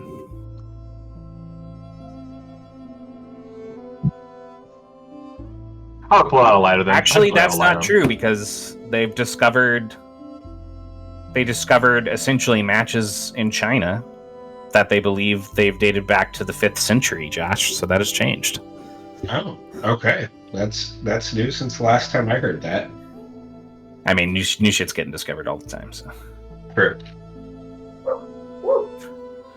Perhaps Jensen invented lighters. the first friction matches were created using cardboard, and then the guy who made them quickly switched that to wood, which I bet there's a hilarious story behind why. Yeah. Burning him in half a second. We'll say that you've got some matches. Sure. And you light the candle. As all of you scan the area, the candle's radius, I think, is only like 2 or 3 range bands. I believe and you said 60 feet. The chapel is like, Range yeah, bands. so 2 range bands. The chapel is like 5 range bands away from you guys right now. Okay. But at the edge, at the periphery of the ghost light that extends from the candle, near one of the trees, all of you do see the 8 sets of eyes. Staring, glowering at the good doctor. I believe the answer is yes. They are here. Oh, I'm gonna look. perhaps these particular spirits are tied to the candlestick itself. I'm gonna look between the Doctor and V, and I'm gonna say, V. Just about how many voices do you think you have in your head? I know Well- you talked, but a few of them have come out. Well, there's Gladys and Cecil, and then there's that other dick that hasn't introduced himself yet. Hmm. And then there's me. So, 4, I guess. Oh. Do I count as a voice in my head? That depends. Do you hear your own voice in your head when you think? I'm gonna start thinking. That is entirely up to you. Make a think check. There are people who don't hear their own voice in their head when they think. I know, I don't understand that at all. Yeah, I hear my voice, I think. There's a voice there that's saying all the things that I'm thinking it should say. I'd say you're part of the party then.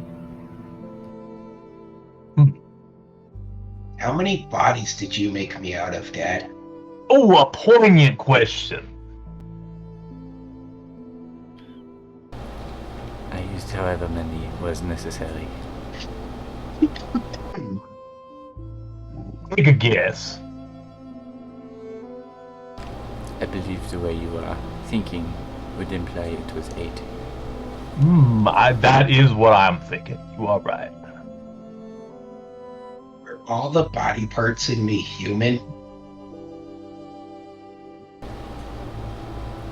But as far as I know. That'd been crazy if one of them was like an angry pair of horse eyes.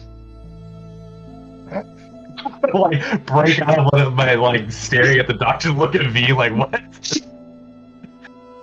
Unless, of course, V has a brother that we don't know about. And it would be a 1/8 brother, if anything. Indeed. Good to know. I just keep smiling, and I look back up at the chapel. I mean, we can only see the eyes when the candle is lit, and we can see those guys way far away, so I doubt they're just spirits at the very least. Suppose we could carry the candle a little closer to the chapel and see if anything happens. We would have to get rather close, though. It's like an open area around the chapel, right? Like we're on the edge of the forest right now. It's like a hill, you said, right? In the chapel on top of a hill? Yeah, it's on top of a hill. So they would definitely see us coming no matter how we tried to approach. Well, it's dark. Especially It would with be the candle. difficult to sneak directly up to the guy who's standing at the front door. Especially Particularly with a lit candle. with the lit candle. Yeah. However, I would like to note... Actually, no. Yeah. So a strength 1 flight power lasts for 1 minute, so your guys' flights are Yeah. over. Yeah. You can delete that. You can delete that whenever I pixel want. bag now because Yeah, you used it it. Which is okay, guys. I want you to embrace the fact that sometimes when you use magic items in the system, they get destroyed. That just means I want to give you more magic items, so don't be shy. But we It's the wanna whole hold reason on why to the mechanics these were designed ones. like that. Well, once again, I'd like to not linger in this alternate layer of reality for much longer. I think I'd like to go pay this fellow at the top of the hill a visit. Anyone like to join me? Lead the way. I would. Let's do We'll our start best heading to up. stay at the flight. As all of you take to the steps, are you just walking up? Yeah. Okay. And start your walk forward. You reach the bottom of the steps, and you're about 5 more range bands away when the soft talking and shuffling from inside the chapel building dies down. And just briefly, in that moment of quiet, all of you look up only to have that resonating quiet of the forest of those within cut by the sound of a creature.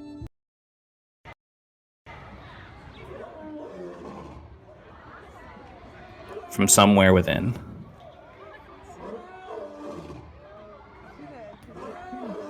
And that's where we're going to take our break.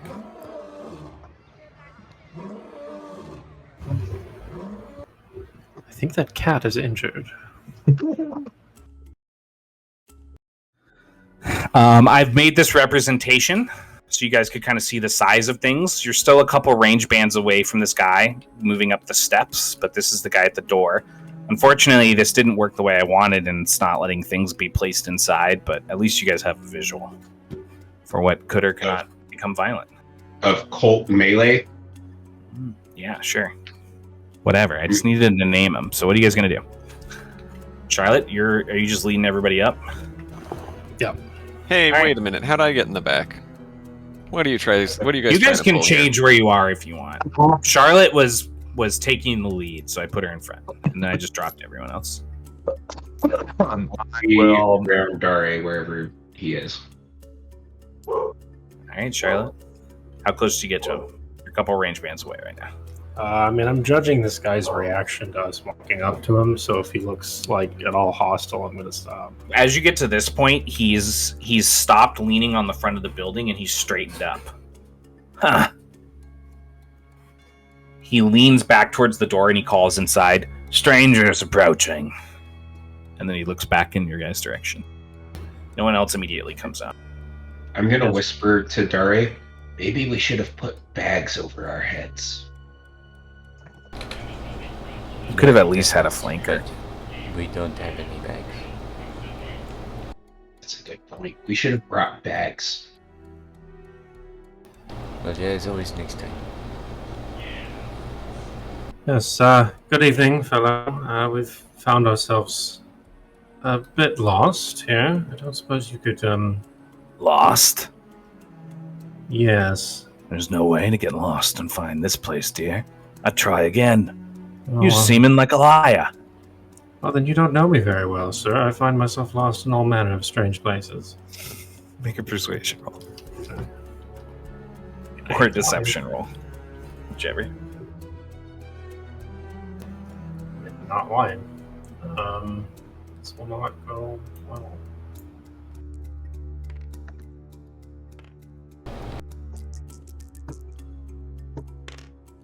Would deception be bluff? Yes, I apologize. I keep saying deception. I got an 8. It's just my own game. 8 persuasion. 8? Okay. He'll smile. He watches you for a moment. His eyes are kind of hazy and dark. You can tell they're sunken in even through the holes in the sack over his head. Huh. You've got some balls on you, missus. Oh, I was just hoping we could possibly come in for a spot of rest before we continue on. We're looking for what was it called again? Lambeth Hollow? Lambeth Hollow's back the way you came, ain't it? Oh, shit. I'm gonna turn back and look at Jensen. I told you we shouldn't have gone left at that fork. Oh, please. We both know you didn't go left at the fork. Otherwise, you wouldn't be here. You'd be in a den of wolves right now. Guts splayed on the floor. Bones crunching in their teeth. Oh, good. So you do know the way. Oh, excellent. I don't suppose you have a map. From inside the building, you hear a voice say, "Let them in. If they wish to speak." The voice is recognizable. I recognize it from outside the cage. Yes. And I recognize it from the guy I gave the thing to? Yep. Okay. So it's the same baghead that was at both places. Yes. I'm going to turn back to everyone and say, well, gentlemen, what do we think? A little bit of rest before we continue? She kind of gives all of you like a what are we about to do type of look. Rest. Sure. He steps away from the door. After you, missus. Okay, thank you. From the state of the building, I'm not entirely sure our accommodations would be the best. Well, I hardly see any other places.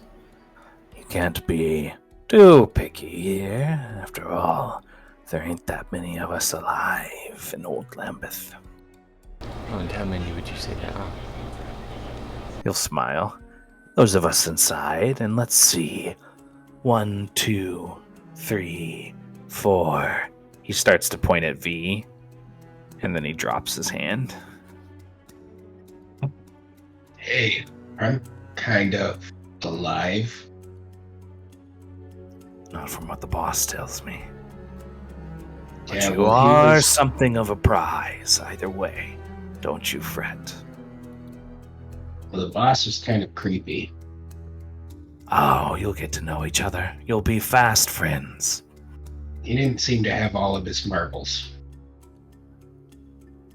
The smile stretches inside of the cut mouth hole again. Oh, don't worry, V. We're a group where freaks can make friends. Did I ever tell him my name? No.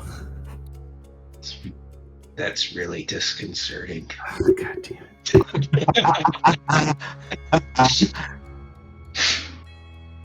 Every time. I had to, man. I'm sorry. I'm gonna say, well, that would explain why nobody's seen your ugly mugs.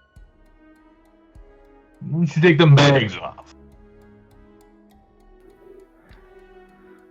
I thought all of you wanted to come inside, out of the cold.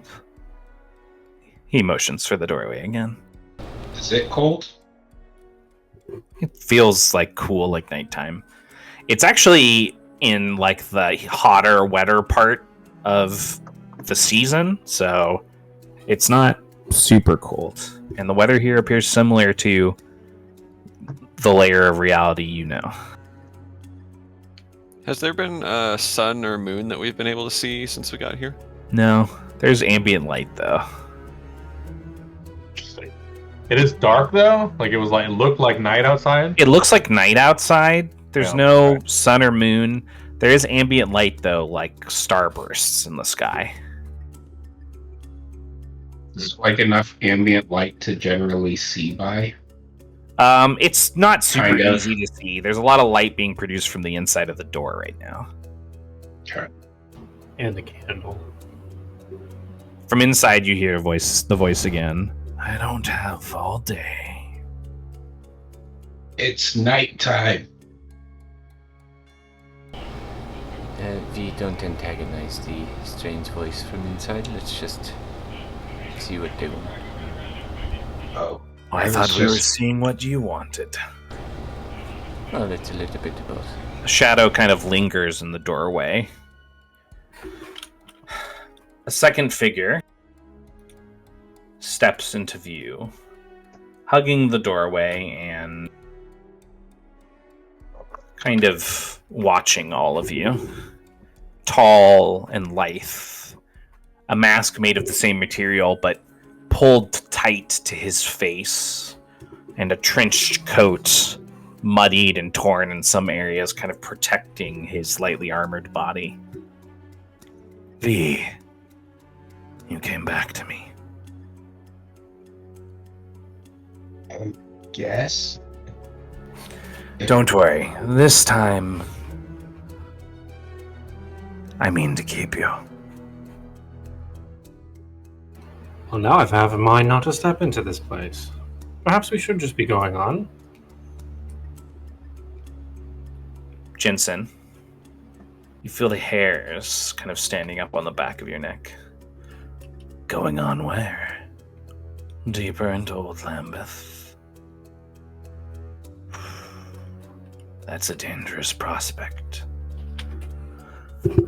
This place was sealed off a very long time ago, and from what I can tell, for very good reasons.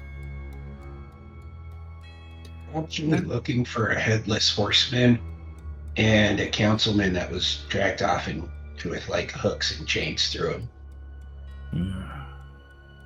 The very same one that you were probably working with. Oh, no.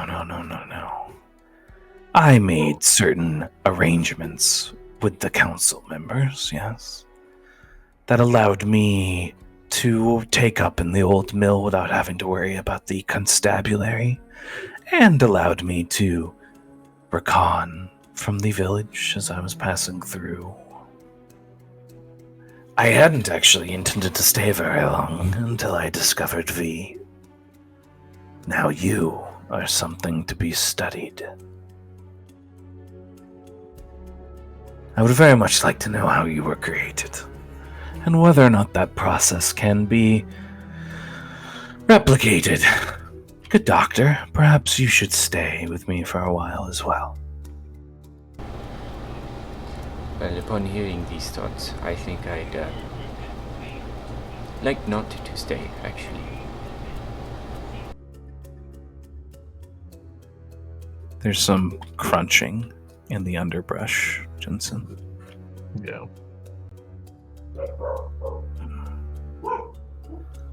I don't know if that's an option. Tell me, Is there some reason why I should just let you pass by and venture into Old Lambeth, where assuredly you would find the headless horseman you are looking for? We've seen him ride through. But he doesn't bother evicting you from the old church. Now, why is that? I'm like backing to make sure that I'm between the party and the rustling.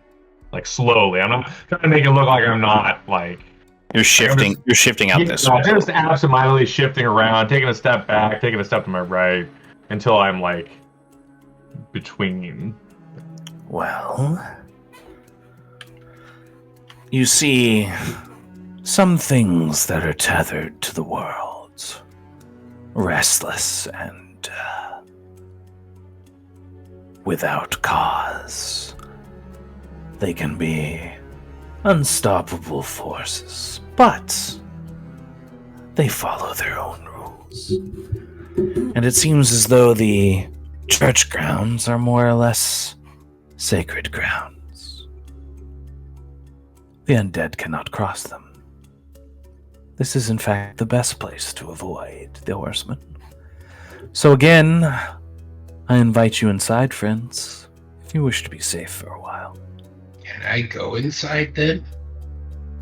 He smiles at you. Do you respect the Secretian discipline? Not really. I don't even know what that is. Do you believe in its power? Again, I don't know who that is. It's not a person, it's more of a thing.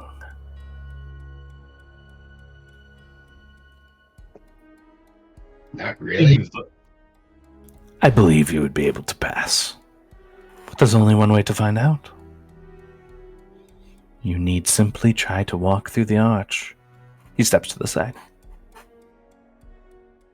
I mean, I'm not moving unless Dare moves. Well, this could pose a answer to one of my theories. Let us try and pass through the... Okay. I wonder, what was your answer to the question that the forest posed? He smiles at you.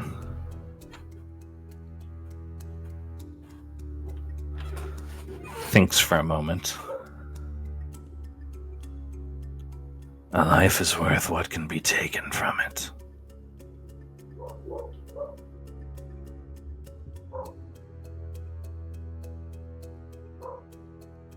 Well, that certainly answers one of our questions. The forest cares purely about honesty and not about the merit of the answer. I believe so. It can tell. No reason to lie to it. I didn't come here for the trees anyways. How did you find this place? It is, as you mentioned, rather difficult to happen upon. I carry with me useful means of equipment.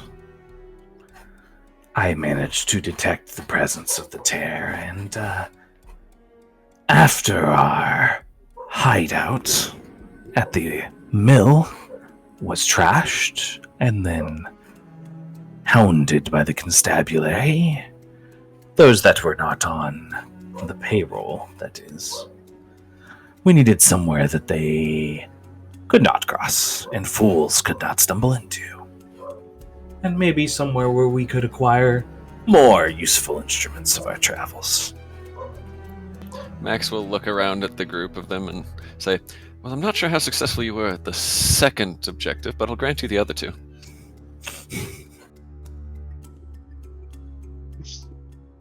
Are we going forward, Dare? Unless somebody else of the group is stopping me, I'm walking forward with presumably You guys want to try to cross the threshold of the church? Yeah.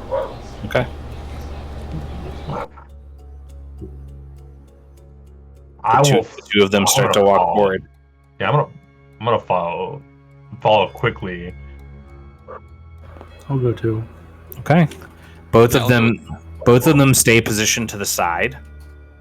Daria, you step through the arch. V, you attempt to follow, and the arch's magic prevents you from moving forward. Would it be like a magic effect that I would instinctively react to?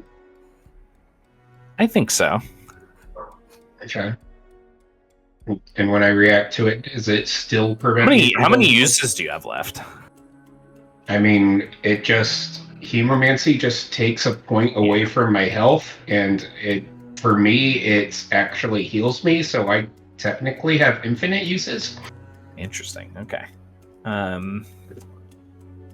Let's see here. So, Patch notes, July 4th. yeah. August 1st is when the next session. I realized this was a thing, which is why I made it so my character was unaware they were magical, so that I couldn't necessarily abuse it. Like, my character will not cast counterspell at anything unless it's targeted at him, because he doesn't know he's casting counterspell.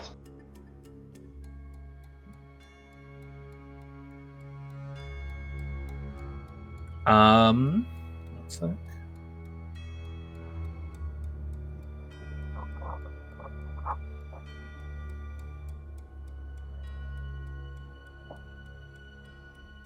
And the fly thing, V just thinks he's really good at jumping.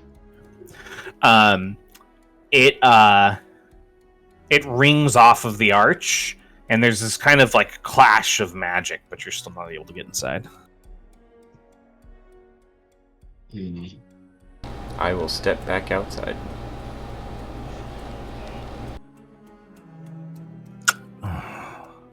He turns and he looks at you. Doctor, I'm disappointed. I thought this magnificent creature was of your own creation. You used magic to make him. Did I? Used magic. I didn't think you could use magic. That is news to me. You didn't use your own magic either. It would Doctor. be hard to use that which I don't have. You failed. And I'm disappointed. I'm sorry I disappointed you. I thought we were men cut of the same cloth. No. Only What one of in us wears truth? cloth over our heads. I can't. I can't learn anything from you. He steps down into the cold. He looks back at the man at the door and at all of you. And then he walks, we'll use this to represent him for a moment, across to you, Charlotte. And he cocks his head looking at you. I would kind of superimpose myself like half in front of her and between them. He looks at you, Charlotte. I didn't cut so deep the first time as a warning. I enjoyed your stories when I was a child. I had hoped you would drop this.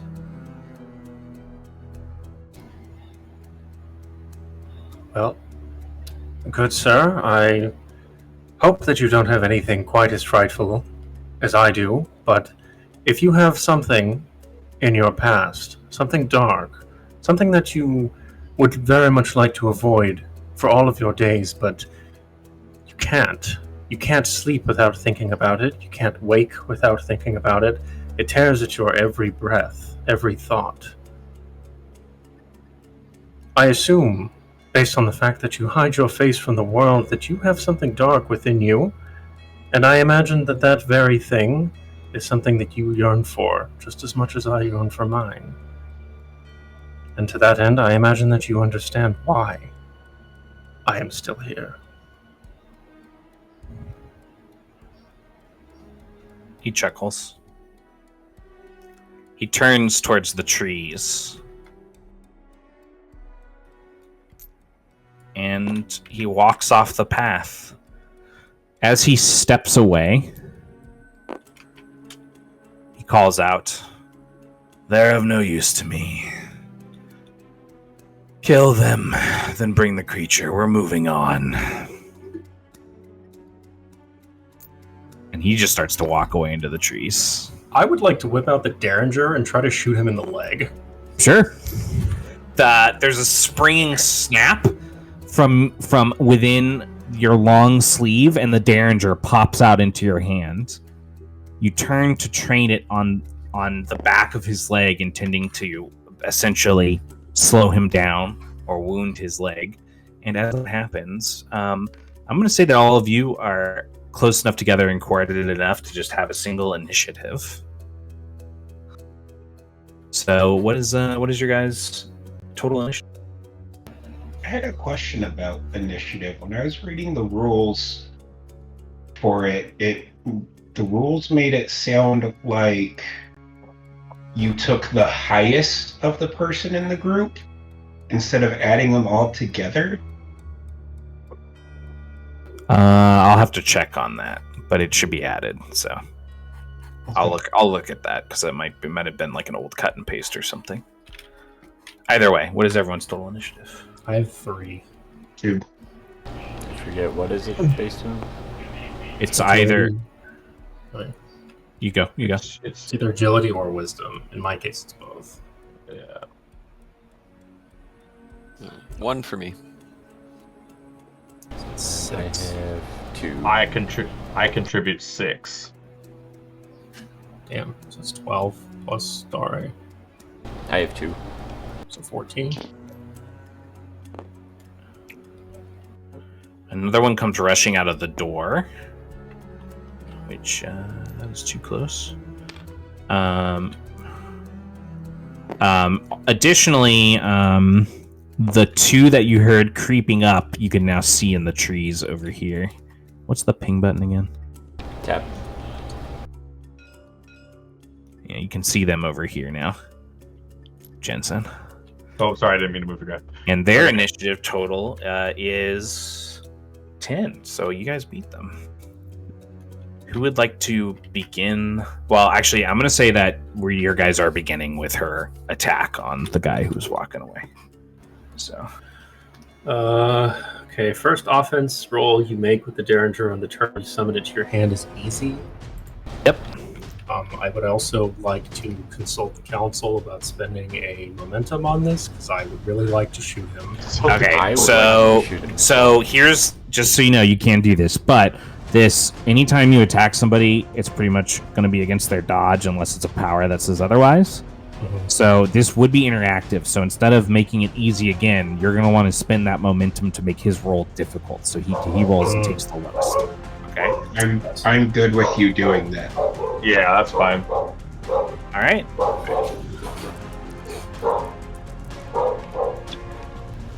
He got a 10. Damn, I got a 5. Down to 5 not- momentum. That was not gonna go well. You fire, he skips on his feet, and it actually looks like it passes into him. Like it may have at least skinned him, but he just kind of smiles it off, and as he kind of skips back towards the trees, he'll turn and look back at you, Charlotte, and say, "A wound for a wound, then." Or perhaps, sir, I'll see you in Idlewild.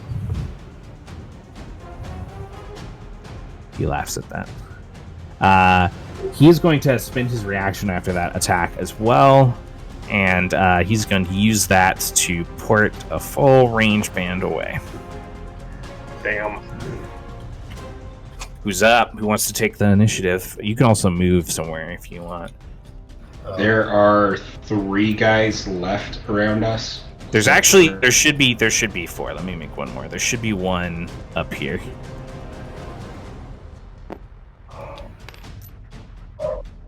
should be one like right up in front of Jensen.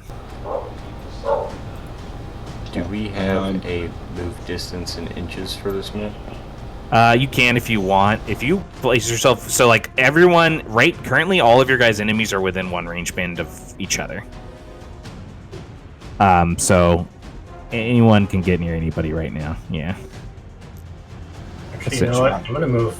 Within one range band of you guys at the center is what I mean. I'm gonna move one range. So it's like band 10 inches in the same direction he was going.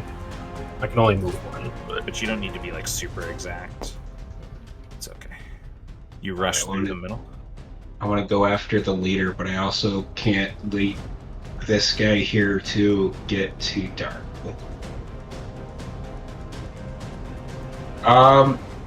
You know what? James, you're muted still. Oh shit, I can't do both. You right. I would like to go after him too, but there's too many guys. Leave you I know. Hey, you guys don't know, Jesse might be fighting capable. Right, Jesse? Fireball! Fireball! Does that mean Jesse is going to be the one Jesse ruling this time? Hey, you know, Let's go. I like the sound of that. All right, who would like to attack somebody first? Jensen, what are you doing?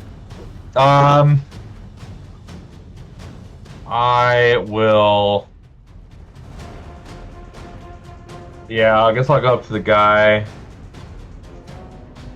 right behind. Right, yeah, right. Just get with a melee this guy, and I will attempt to. I'll run at him. Like I'm gonna attack him, and in a second I'll grab my blade, whip it out, and like slice with the same motion. When you pull out your blade, it is glowing. Yeah, I figured. We heard that thing in there, so I imagine. It sounded like it was inside the building somewhere. Yeah. Okay. Remember how much I fucking roll this? Shit.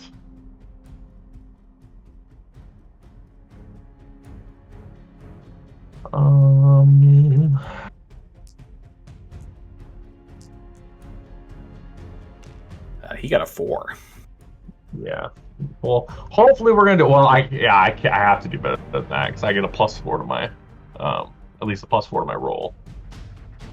Roll 2 dice, so you minimum 6. Yep.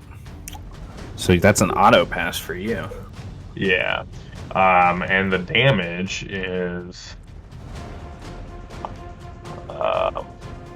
3. The weapon is 3, and then I have a +1 from one of my skills. One of your features. Yeah, from bursting strike. But it's gonna do the 3 slashing plus 1 of force. Okay. I think that's all I have against humans. Any other upgrades, I need to be fighting monstrosities. These guys are not heavily armored, so he absorbs most of that damage and is looking pretty heavily wounded afterwards. Like he could go down pretty easily after that. Perfect. V, what are you doing? I'm going to run up to this guy and grapple him. Okay. So it's an athletics check, right? Yep, he's going to make a dodge roll. You got a 12.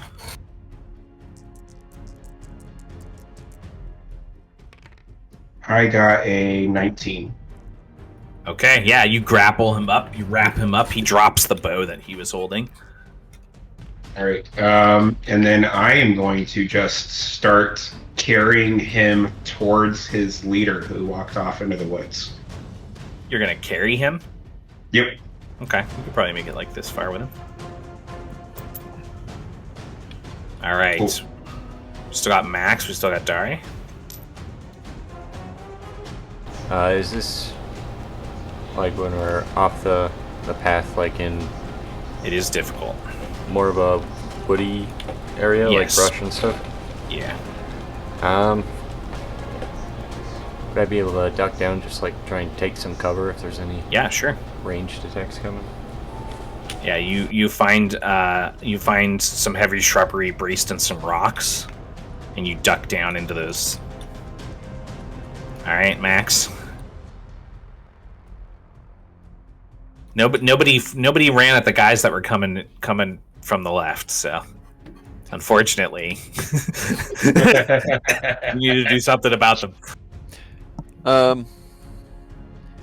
Yes, I'm not sure I can do that much about them. Let's see. Okay. So it's like off the path. It's like kind of wooded. Yes.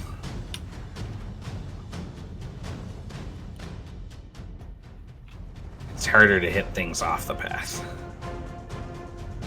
It's harder to be seen off the path as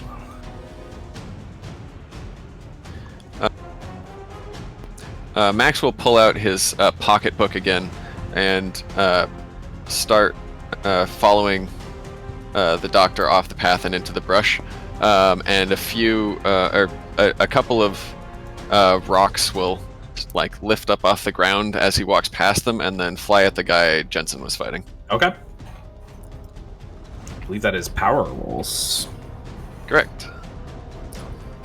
He got a 4 and a 6 for his dodges.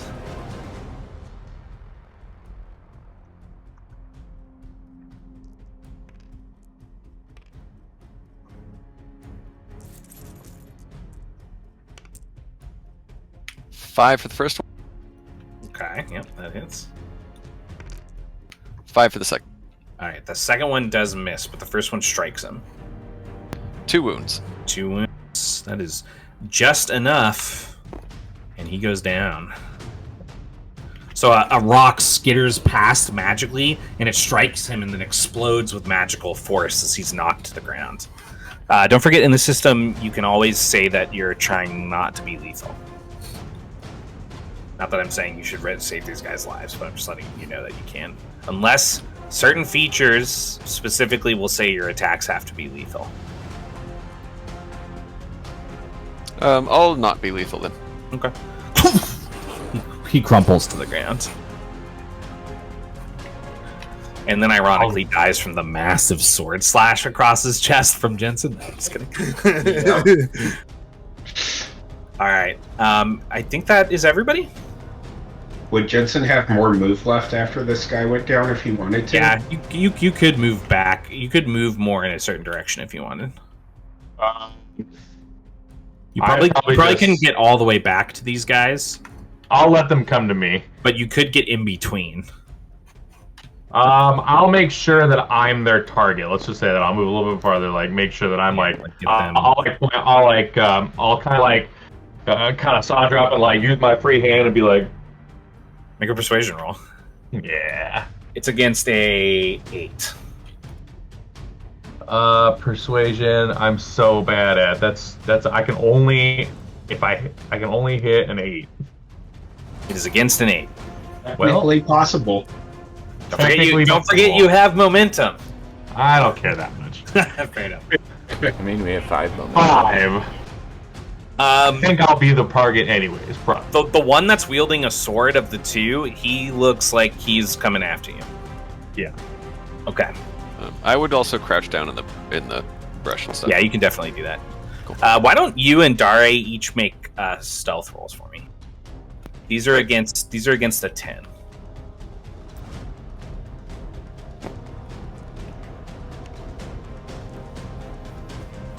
How'd you guys do?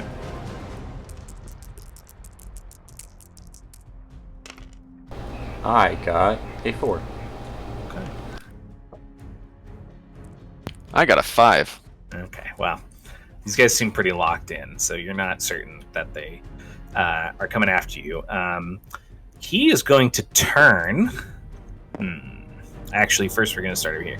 The one with the sword, he rushes up to you, and he runs in at you, and as he does, he flips the blade. It looks... I will spend my reaction to activate my parrying blade. Okay. As he attacks me. You can make an attack roll instead of a dodge roll when you're attacked with melee with a weapon that deals bludgeoning, piercing, or slashing. If you roll higher on your attack, you parry the strike away, dealing 1 wound of slashing damage to your opponent, ending their attack. Let me use my reaction. Yeah. This blade is curved in a strange way. It looks like a foreign weapon to you. It's not from this area of the world. So is it a scimitar? It's not a scimitar. No? Okay. I was wrong, too. I have a +5 to my attack rolls, so nice. At minimum I roll 7. Oh, nice. Well, he rolled a 12, Okay. so you need to roll.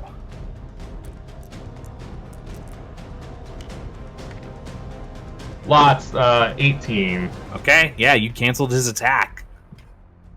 Yeah. This one up with you, V. He is going to forgo attempting to break the grapple, and instead you're going to see him straining against your arms, produce a small orb-like object from his pouch, and he's going to look at you and kind of smile, and then he's going to flip off of the top, and a bit of smoke and sparks is going to ignite from it, and then it's going to blow up in his hand. Kamikaze, huh? And I need you to make a dodge roll for me. This roll is difficult. So I roll twice, take the lowered. Yes. He got a 11. 8. Well, I already rolled an 8, so I can't beat that. All right. It explodes. It deals 5 points of fire damage to both you and him. Would that be a spell? It would not. Okay. So There was no magical effect to this. 2 points blocked, so I take 3. Yep, 3 fire. Additionally, you take the effects of the fire damage, which catches your clothes on fire Cool. and requires your action to be put out. It's gonna be naked in the woods Or, again. I'm sorry, your deed. As you light up, you can hear their leader laugh coldly, and he is going to continue into the woods. He moves pretty fast. About 2 range bands a move, so he gets out about 4 range bands from you guys as he runs. Died. Range band is based on your agility, right? Yep. Lastly, Who are you saying yes to? I'm sorry. What did you ask? I asked. Range bands are based, or how far you can go is based on your agility, right? Yes, Every 1 point is 1 range band. I believe so. Yeah. I don't think so. I think that once you hit 2 range bands, you stay at 2 range bands, and then it becomes 3 at 4. Yeah, that sounds right. Oh, okay, cool. Yeah. This last member of the group is going to pull out a. Yeah, I think he's going to pull out a pistol. It's pretty heavy in his hand. It has a rounded, wider barrel than a normal pistol, and he pulls it out and he's going to fire across at you, Jensen. If I can get a dodge roll. He got a 10.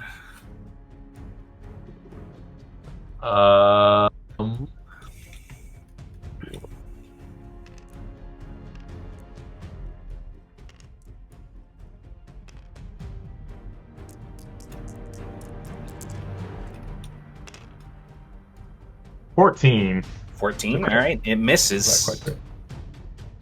And that leaves just the 2 of them up as your guys' next initiative begins. Who would like to start? If I ran over to V, would I have a way of putting his flames out? You could spend your deed to pull off your shawl and put out the fire for him. Bad You want it? Yeah, I'm gonna do that. You Say, rush no, across. there's no time for this. There's no time. She takes care of the fire problem for you. And then the last thing she does is she's gonna lick her thumb a couple times and wipe the smudge off your face. There you go. Now get to it.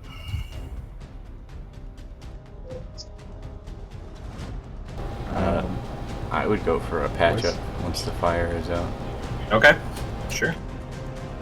Go ahead and I believe you roll for that. Yes. Or is it just a yes. flat points? It is. Jensen, you want to make your attack on this guy? I was gonna ask first. Where we're standing, is it like dirt? Yeah, I mean it's muddy dirt in the path, and then it becomes like underbrush in the trees. Okay. Is it too much of a stretch if I move forward, can I drag my foot? My intention is to try and kick or flip dirt into one of their faces and attack the other one. Is that gonna be too much to do with the deed? Those would probably both be deeds. Be deeds? Okay, that's fine. I mean, I guess I'll just attack the guy in front of me then. Yeah. I'll like have parried the blade and like parried it like down into his foot almost, like made him follow through down to his foot, and then I will go for his sword arm with I'll slice across, try to slice across his helmet arm. Sure, he's gonna make a dodge roll. He rolled a 4. Well, okay, then that's an auto. And I apologize. Oh shit. The fucking that extra force damage cost my reaction too, so I actually technically should not have had the reaction last turn. It's okay. We're gonna keep moving forward. Yeah. I'm not gonna bother with that. I'm not gonna activate his reaction. I'm just gonna do the 3 damage. Okay.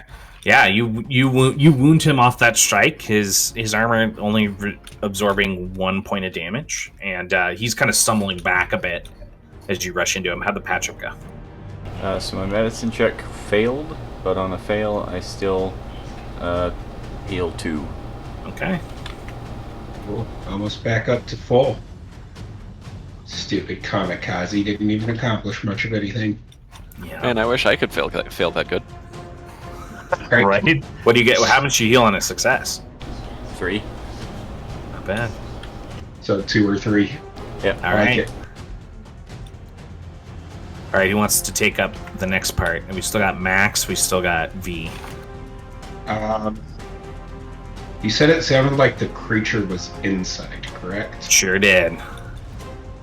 Does it sound like it's moving, like, towards the entrance? You can't really tell. It's fairly quiet inside, other than the call of the creature, which is still erupting occasionally from inside. But you don't hear like a bunch of movement or like things breaking or anything like that. Okay. Oh shit! Him being 4 range bands away and me not being able to use my deed to move again means he is effectively out of my catch-up distance. Undead are not great at chasing things down. We are not. Nope. So- I'm gonna run up to the other guy that Jensen is not engaging. Then That's definitely all of your movement, but you can get up to that guy. okay. And then I'm just gonna beat the shit out of this guy. All right. You're not attempting to grapple him. No, I'm just gonna pummel his face in. 14 on the first attack. Yeah, it hits. And then, so 2 wounds, and then second attack, I got a 5. He manages to dodge that one, but he definitely took a wound from the first attack. All right. That's my turn. Max, just you, my friend. You look up from the bush to see how things have progressed. You can just barely see that the other guy at the edge of your range kind of moving deeper into the trees.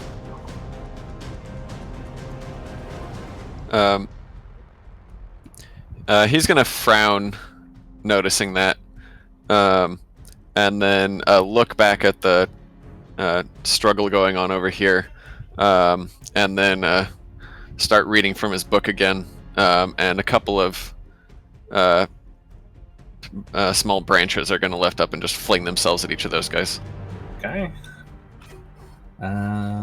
First roll was a 6, and the second roll was a 7.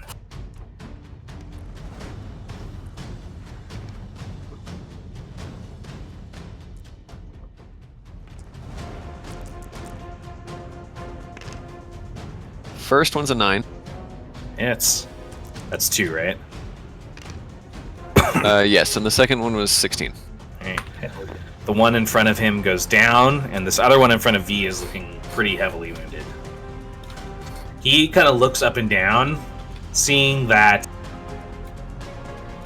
Well, frankly, seeing that he's the only one left, he is going to move away.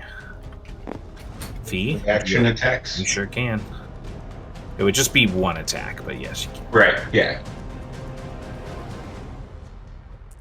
He got a 12. That's pretty good. I got a 10. Okay. He's going to move, and then he is going to use his dash to move up to there. He's going to pull one of his own of those little handmade bombs And he's gonna look back and smile, and then you see him throw it inside, and you hear an explosion. He turns back to all of you, and he kind of extends his palms open as the building starts to burn, where the desiccated wood still exists, and then across the floor of the inside. And as he smiles, all of you hear another call, and then you see a shadow build in the doorway, as suddenly the head of a big cat, like a lion, reaches out through the door and bites him from head down to neck. Clenching the jaws of the creature, just sever his head from his body, and his body just flops to the ground. This creature is large, and as it steps into view, you can see it has a cat-like form from head to neck that morphs into a wolf-like body, but not a normal wolf. Well-muscled and large, like those rabid wolves that you encountered. And its tail, instead of curling into a bushy wolf tail, curls into the stinger of a scorpion. All of its body and its parts appear twisted and sewn. Stitched, not unlike V. And as we recreate initiative, this is in this area, but basically Theater of the Mind. I don't have a token for it. It has an initiative of 10, which still does not beat you guys.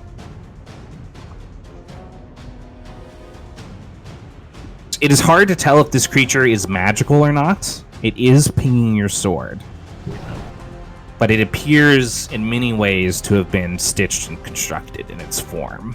And there's kind of like this anguished, kind of choking guttural noise that it's making as its eyes widen and it bares its teeth at the doorway, leaping out into the dirt. I would like to go first because I think this might help all of us. That's fine. Go for it. I have a feature called Analyze. I can spend my deed to study a foe, learning about them to allow me the chance to combat them better. You learn basic information about the opponent's weapons and armor, as well as how experienced they are in combat and whether they have a higher or lower wound threshold than me. And then there's an perception roll contested by their resolve to get some other stuff. Okay, go ahead and make your perception roll.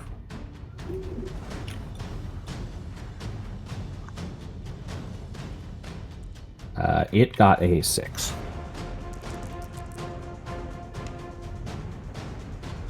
I got a 10. Okay. So for the perception roll, it says I can tell their current emotional state, whether they have more or fewer health wounds than me, their movement speed, and whether they're attempting to hide any items they're carrying, and I may pick up on other details depending on the situation and the narrator. All right, so what was the passive stuff first? Passive stuff is basic info about their weapons and armor, how experienced they are in combat, and whether they have a higher wound threshold than me. I'm going to assume he does. Yes, it definitely has a higher wound threshold than you. It appears to be a beast / monstrosity. So it appears to have been constructed from natural creatures, but it is not a natural creature itself anymore. Okay. Additionally, it has what appears to be a very thick hide. You're guessing its armor rating is probably 3. Okay. Additionally, you can tell that while it's very strong and large, it's quick, and it can definitely move 2 range bands. And then I think that the roll gave you its exact health, right? It says whether they have more or fewer health wounds than me. They have more. Wounds or wound threshold? It should say whether they have a lower or higher wound threshold is what it should say. It says both. It says both. Yeah, because I think the second one is supposed to tell you its health. Oh, right? Okay. That's essentially the roll. Yeah, it's got 9 health wounds. Oh. And it's got an armor rating of 3. This thing is going to be really hard to just fight. That much you can tell for sure. Okay. Without even having seen anybody try to hit it yet. Yeah, I'm going to start backing up a bit and taking cover, but I'm studying it, and I'll call out to everyone. I'll say, Say, Jensen, this is your moment to shine, but we're going to have to hit it hard. It's got some sort of thick hide on it. And it's certainly fast. Oh, look at how beautiful she is, though. Almost makes me sad that I'm gonna cut it up. Well, perhaps there's a third life for it in its future, but let's deal with the second one for now. Who's up next? I'm just going to back up and take cover. Yeah. She backs up into the trees a little bit more. Stay behind me. I'm following her. Yeah. Daria starts backing up as well. Maximilian's probably backing up as well. Yes. And meanwhile, we see Absolutely. the shadowed figures under the ambient light of V and Jensen kind of stepping up on either side of the front of this creature. Oh, for mental and emotional state, you can tell that this creature is angry and it's afraid. This is basically like the most dangerous state you can find a wild animal in. Yeah. Are they attempting to hide any items from me? No. They're showing you all of their fangs. Well, Charlotte looks for everything. Careful, it's got a machine gun in its back pocket. All right. Its tail is secretly All right, in... Jensen, V, do you say anything to each other before you... What are you guys going to do? I would say, if you can hold it still, maybe. It's like twice. It's like over twice your size. Yeah. Yes. That was my general thought, though, because I cannot damage this thing. I can definitely damage this thing. So, you tell me if this is even possible. I would like to try to grab this thing around its neck and flip it so that, like, I'm underneath it or holding it around its neck. Yeah, you could attempt to do that. What's your brawn right now? 3? 4? Yeah, you could attempt to do that. Okay. It roars. It lunges in response to you coming at it. Go ahead and make your athletics roll. It's going to make a contested athletics roll. Would you guys be okay with me using one of our momentum? Yes. Yes. Okay. So I'm going to use my momentum. Are you making this easier or harder for me, Matt? I'm going to make Or mine easier for easy you? as well. So we're both Okay. rolling and taking And the taking the higher? Okay. Right, 4 on the first one. I got 11 on the first one. I got a 16 on the second one. I got a 12. Okay. Additionally, this creature has deadly biology, so when you attempt to grapple it and fail, it slams you back down into the ground, and you take a wound of poison damage. Would I block that with my armor? Nope. Okay. Jensen, you see him move in and try to grapple it, and it lurches forward, shaking its head when he tries to wrap his arms around it. It swings as hard as it can, and it slams him down into the mud. As he's distracted, I'm going to attempt to cut off the scorpion tail with my attack. All right, you rush in from the side. You can attempt to target the scorpion. Actually, I'm going to say that it's so big that it's targeting a specific area is even more difficult, so you can just roll a normal attack. Okay. How much momentum do we have left? We've only used 2, right? No, I think you guys have 4 left. You've used 3. It's But it the is big red 9:13, D20 on and the edge you of the table. need to use all 4 because your momentum's going to go back to... Yeah, mechanically, I kind of think that eliminating the tail might eliminate a type of attack it can do. So are we cool with using all momentum on this? That was also kind of my goal with flipping it over onto its back, is Yeah. that it hopefully couldn't have used the tail very effectively that way. Yeah, I'm very concerned about the tail. I can hit it. I just don't want to get hit by the tail. Fair. So okay, I'll use one then. I have a D12 and a D8 plus 6. I forgot about. I read through all my bonuses again. It's actually plus 6 to my attack. There you go, buddy. Nice. Yeah. It got a 14. My first one is a 18. Okay, you don't even need to roll the second one. Yeah. So you swing in and you strike. This is a monstrosity, so I believe It your is. weapon is doing extra damage. Yeah, it's plus I have an effect from my class called, or from my special calling called Strike Down the Beast. And when I successfully attack a creature with the monstrosity subtype, I deal an additional 2 wounds. Okay. So, So 5, right? The what? That's 5, right? It'll Total. be 5. I'm gonna hold back and not use my reaction. It absorbs 3 of that, but it does Yep. take 2. And then you deal slashing damage, right, Jensen? I do still deal slashing damage. So then it would. How does the tail look? Does he look usable? I will expend whatever resources I have to try and fucking take this tail out of The tail does look usable, but it's pretty heavily injured. You cut through like half of it. Okay. So it's like hanging, but it's possible it might still be able to use it. Okay, for sure. I will stay. I'll like put 1 foot behind me and look like I'm in more of a defensive stance. It lets out a screech in response, snapping and biting towards you. I believe Yeah, Maximilian beautiful. still Look at has me. his deed. Yeah, Magic Max. What's the name of the guy from Princess Bride? Isn't it like Wesley? Max? Miracle No, Max. Miracle Oh, Max. Miracle That's Max. what it is. Yes. Yeah, you're Magic Max. Wonderful. Trying to decide what would be the most useful use of my time. Is Run. is destructive objects one of the things you took to free cast? I don't know that spell. Oh shit! What spell? Oh, you're using telekinesis. Yes. Okay. And that's one of the ones you chose to free cast. Yes. Cool. But I don't think it would be effective casting it the way I have been. No, it would not, because it's Throw got the too much burning armor. church at it. It's true. There is a bunch of fire in the church behind it. Yeah, piss it off more. Did Piss it it off seem- more when I'm right next to its tail. Do it. You said it was scared. Is it scared of the fire? It's possible it was scared of the fire. It's reacting to things like an animal, and animals generally don't like large fires and stuff. Okay. Yeah.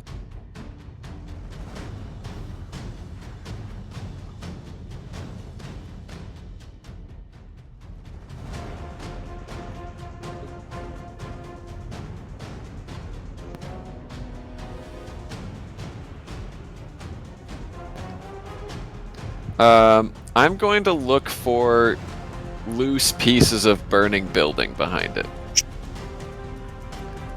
Yeah, you can definitely find some pieces that are manipulatable.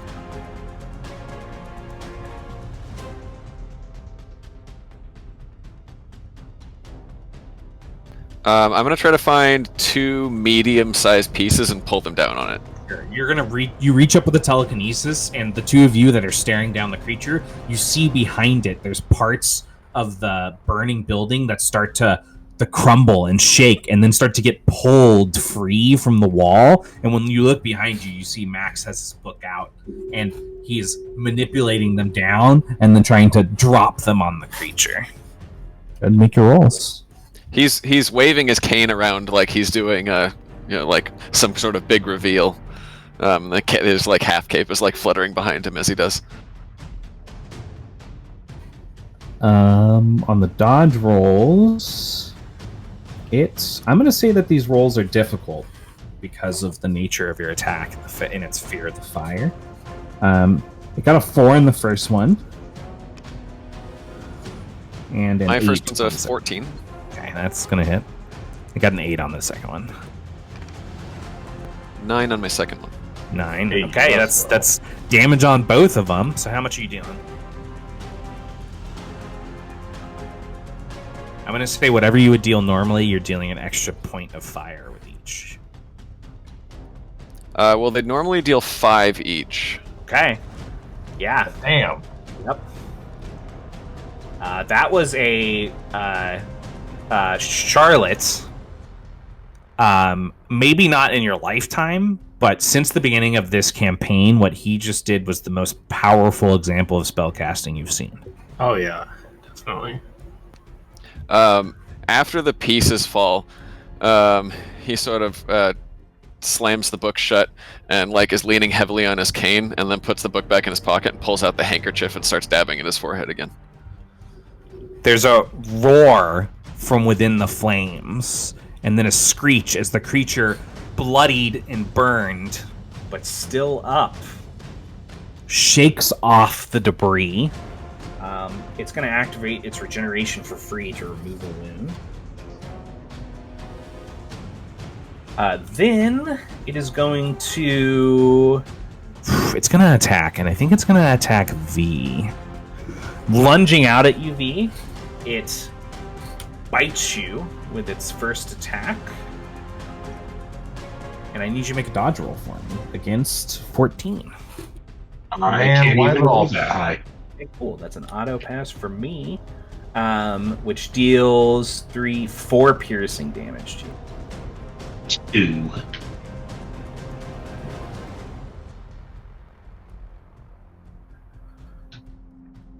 Then it is also going to make a claw attack against you. This will be slashing. Let's not forget Against me?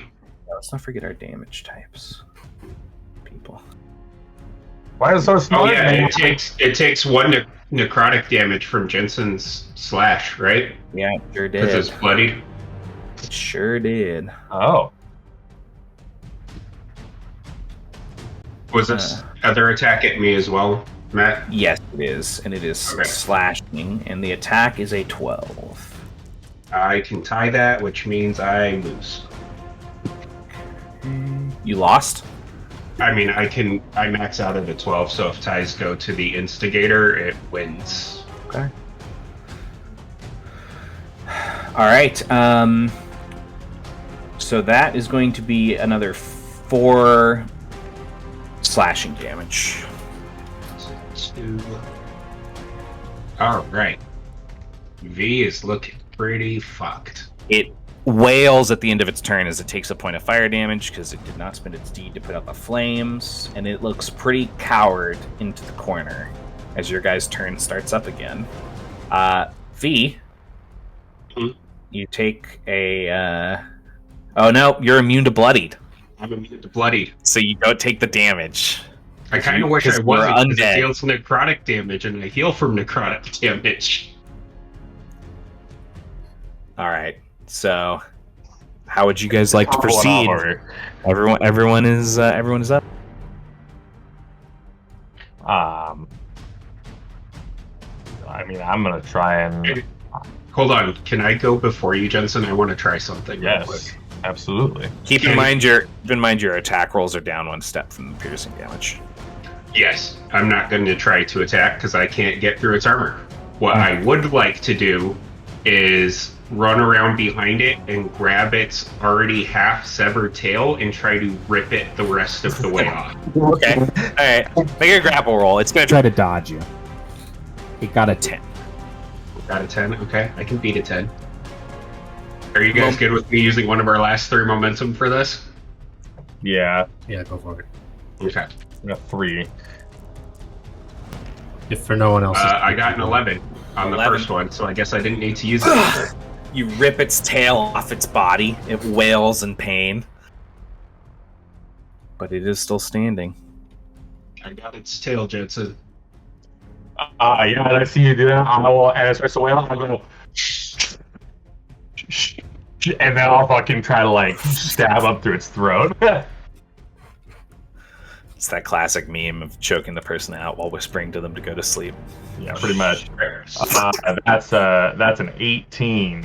18? Oh my god. I can't even beat that. Nope, it's not an 18. I'm sorry. It's a 12.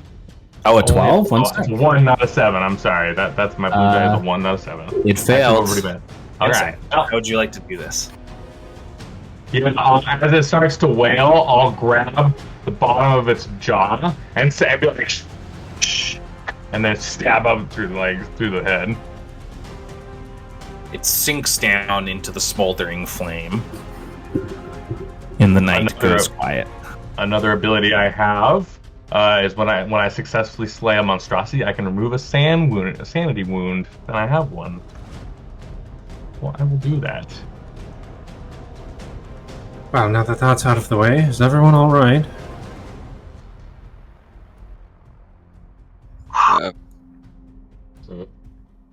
Max is still leaning heavily on his cane, but he sort of finishes blotting his forehead and puts the handkerchief away and tries to stand up more straight and says, well, I seem to have made it through unscathed. I'm not sure about our dear fellow V over there, however. Are you sure you're unscathed, Maximilian? It seems like you're quite feverish. Rest need be. It's just this unnatural air. It's not good for my constitution, you understand? Oh, I understand more than you know, Max. More than you know.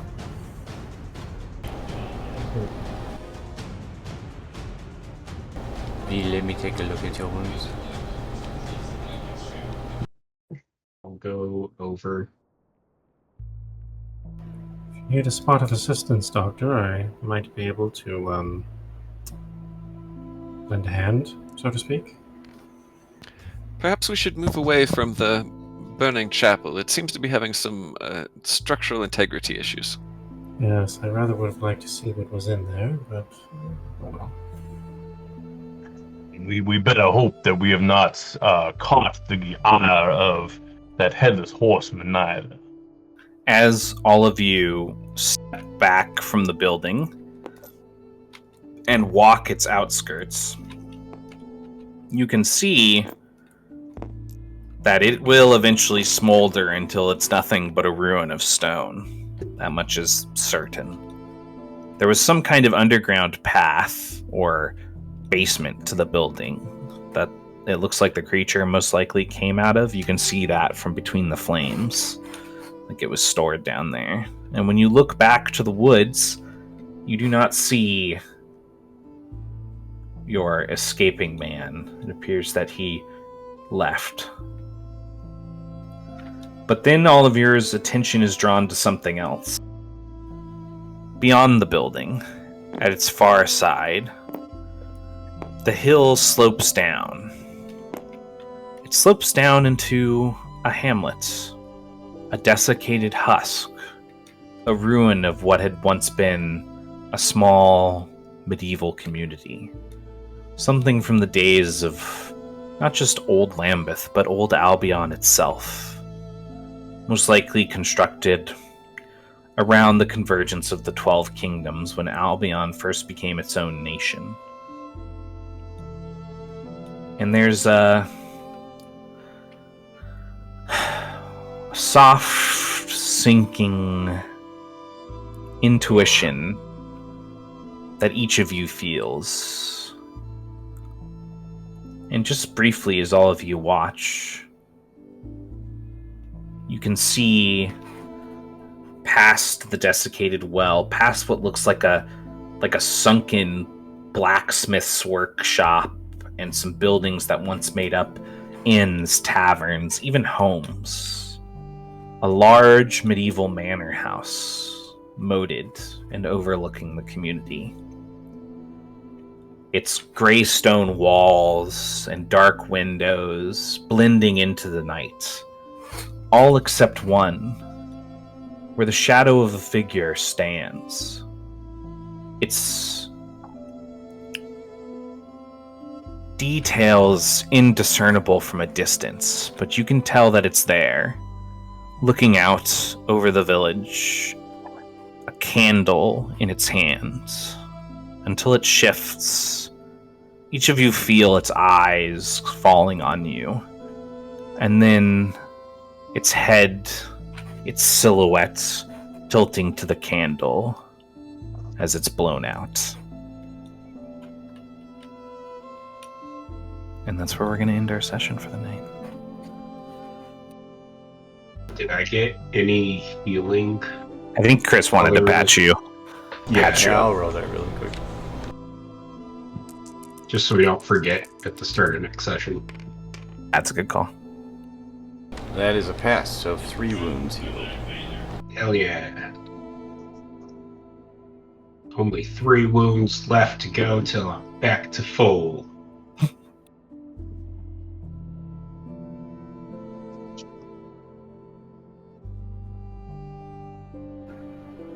I can heal you too if need be. Great job, There's everybody. Good not sesh. technically a limit on my healing. It just takes a D. It's I true. don't know if you want to change that, man. That's probably something I should look at. But I mean, you can abuse it right now to get him back to full, and I can't stop you. I'll abuse it and heal everybody who's down to full. There you Even go. if I fail the roll, I heal too, so I just keep doing it. Great. I was at full health. I think was the only one who got fucked up. Yep. Well, hey, I would have died like 8 times with the amount of damage you took. Yeah, if I take damage, I'm down. So Yeah. That's I'll fair. tell you what, you guys did a great job tonight. That was like the first legitimately difficult to fight thing that I've thrown out there, and you've whooped its ass. So good job. And yes, a couple of you are getting nerfed before our next session.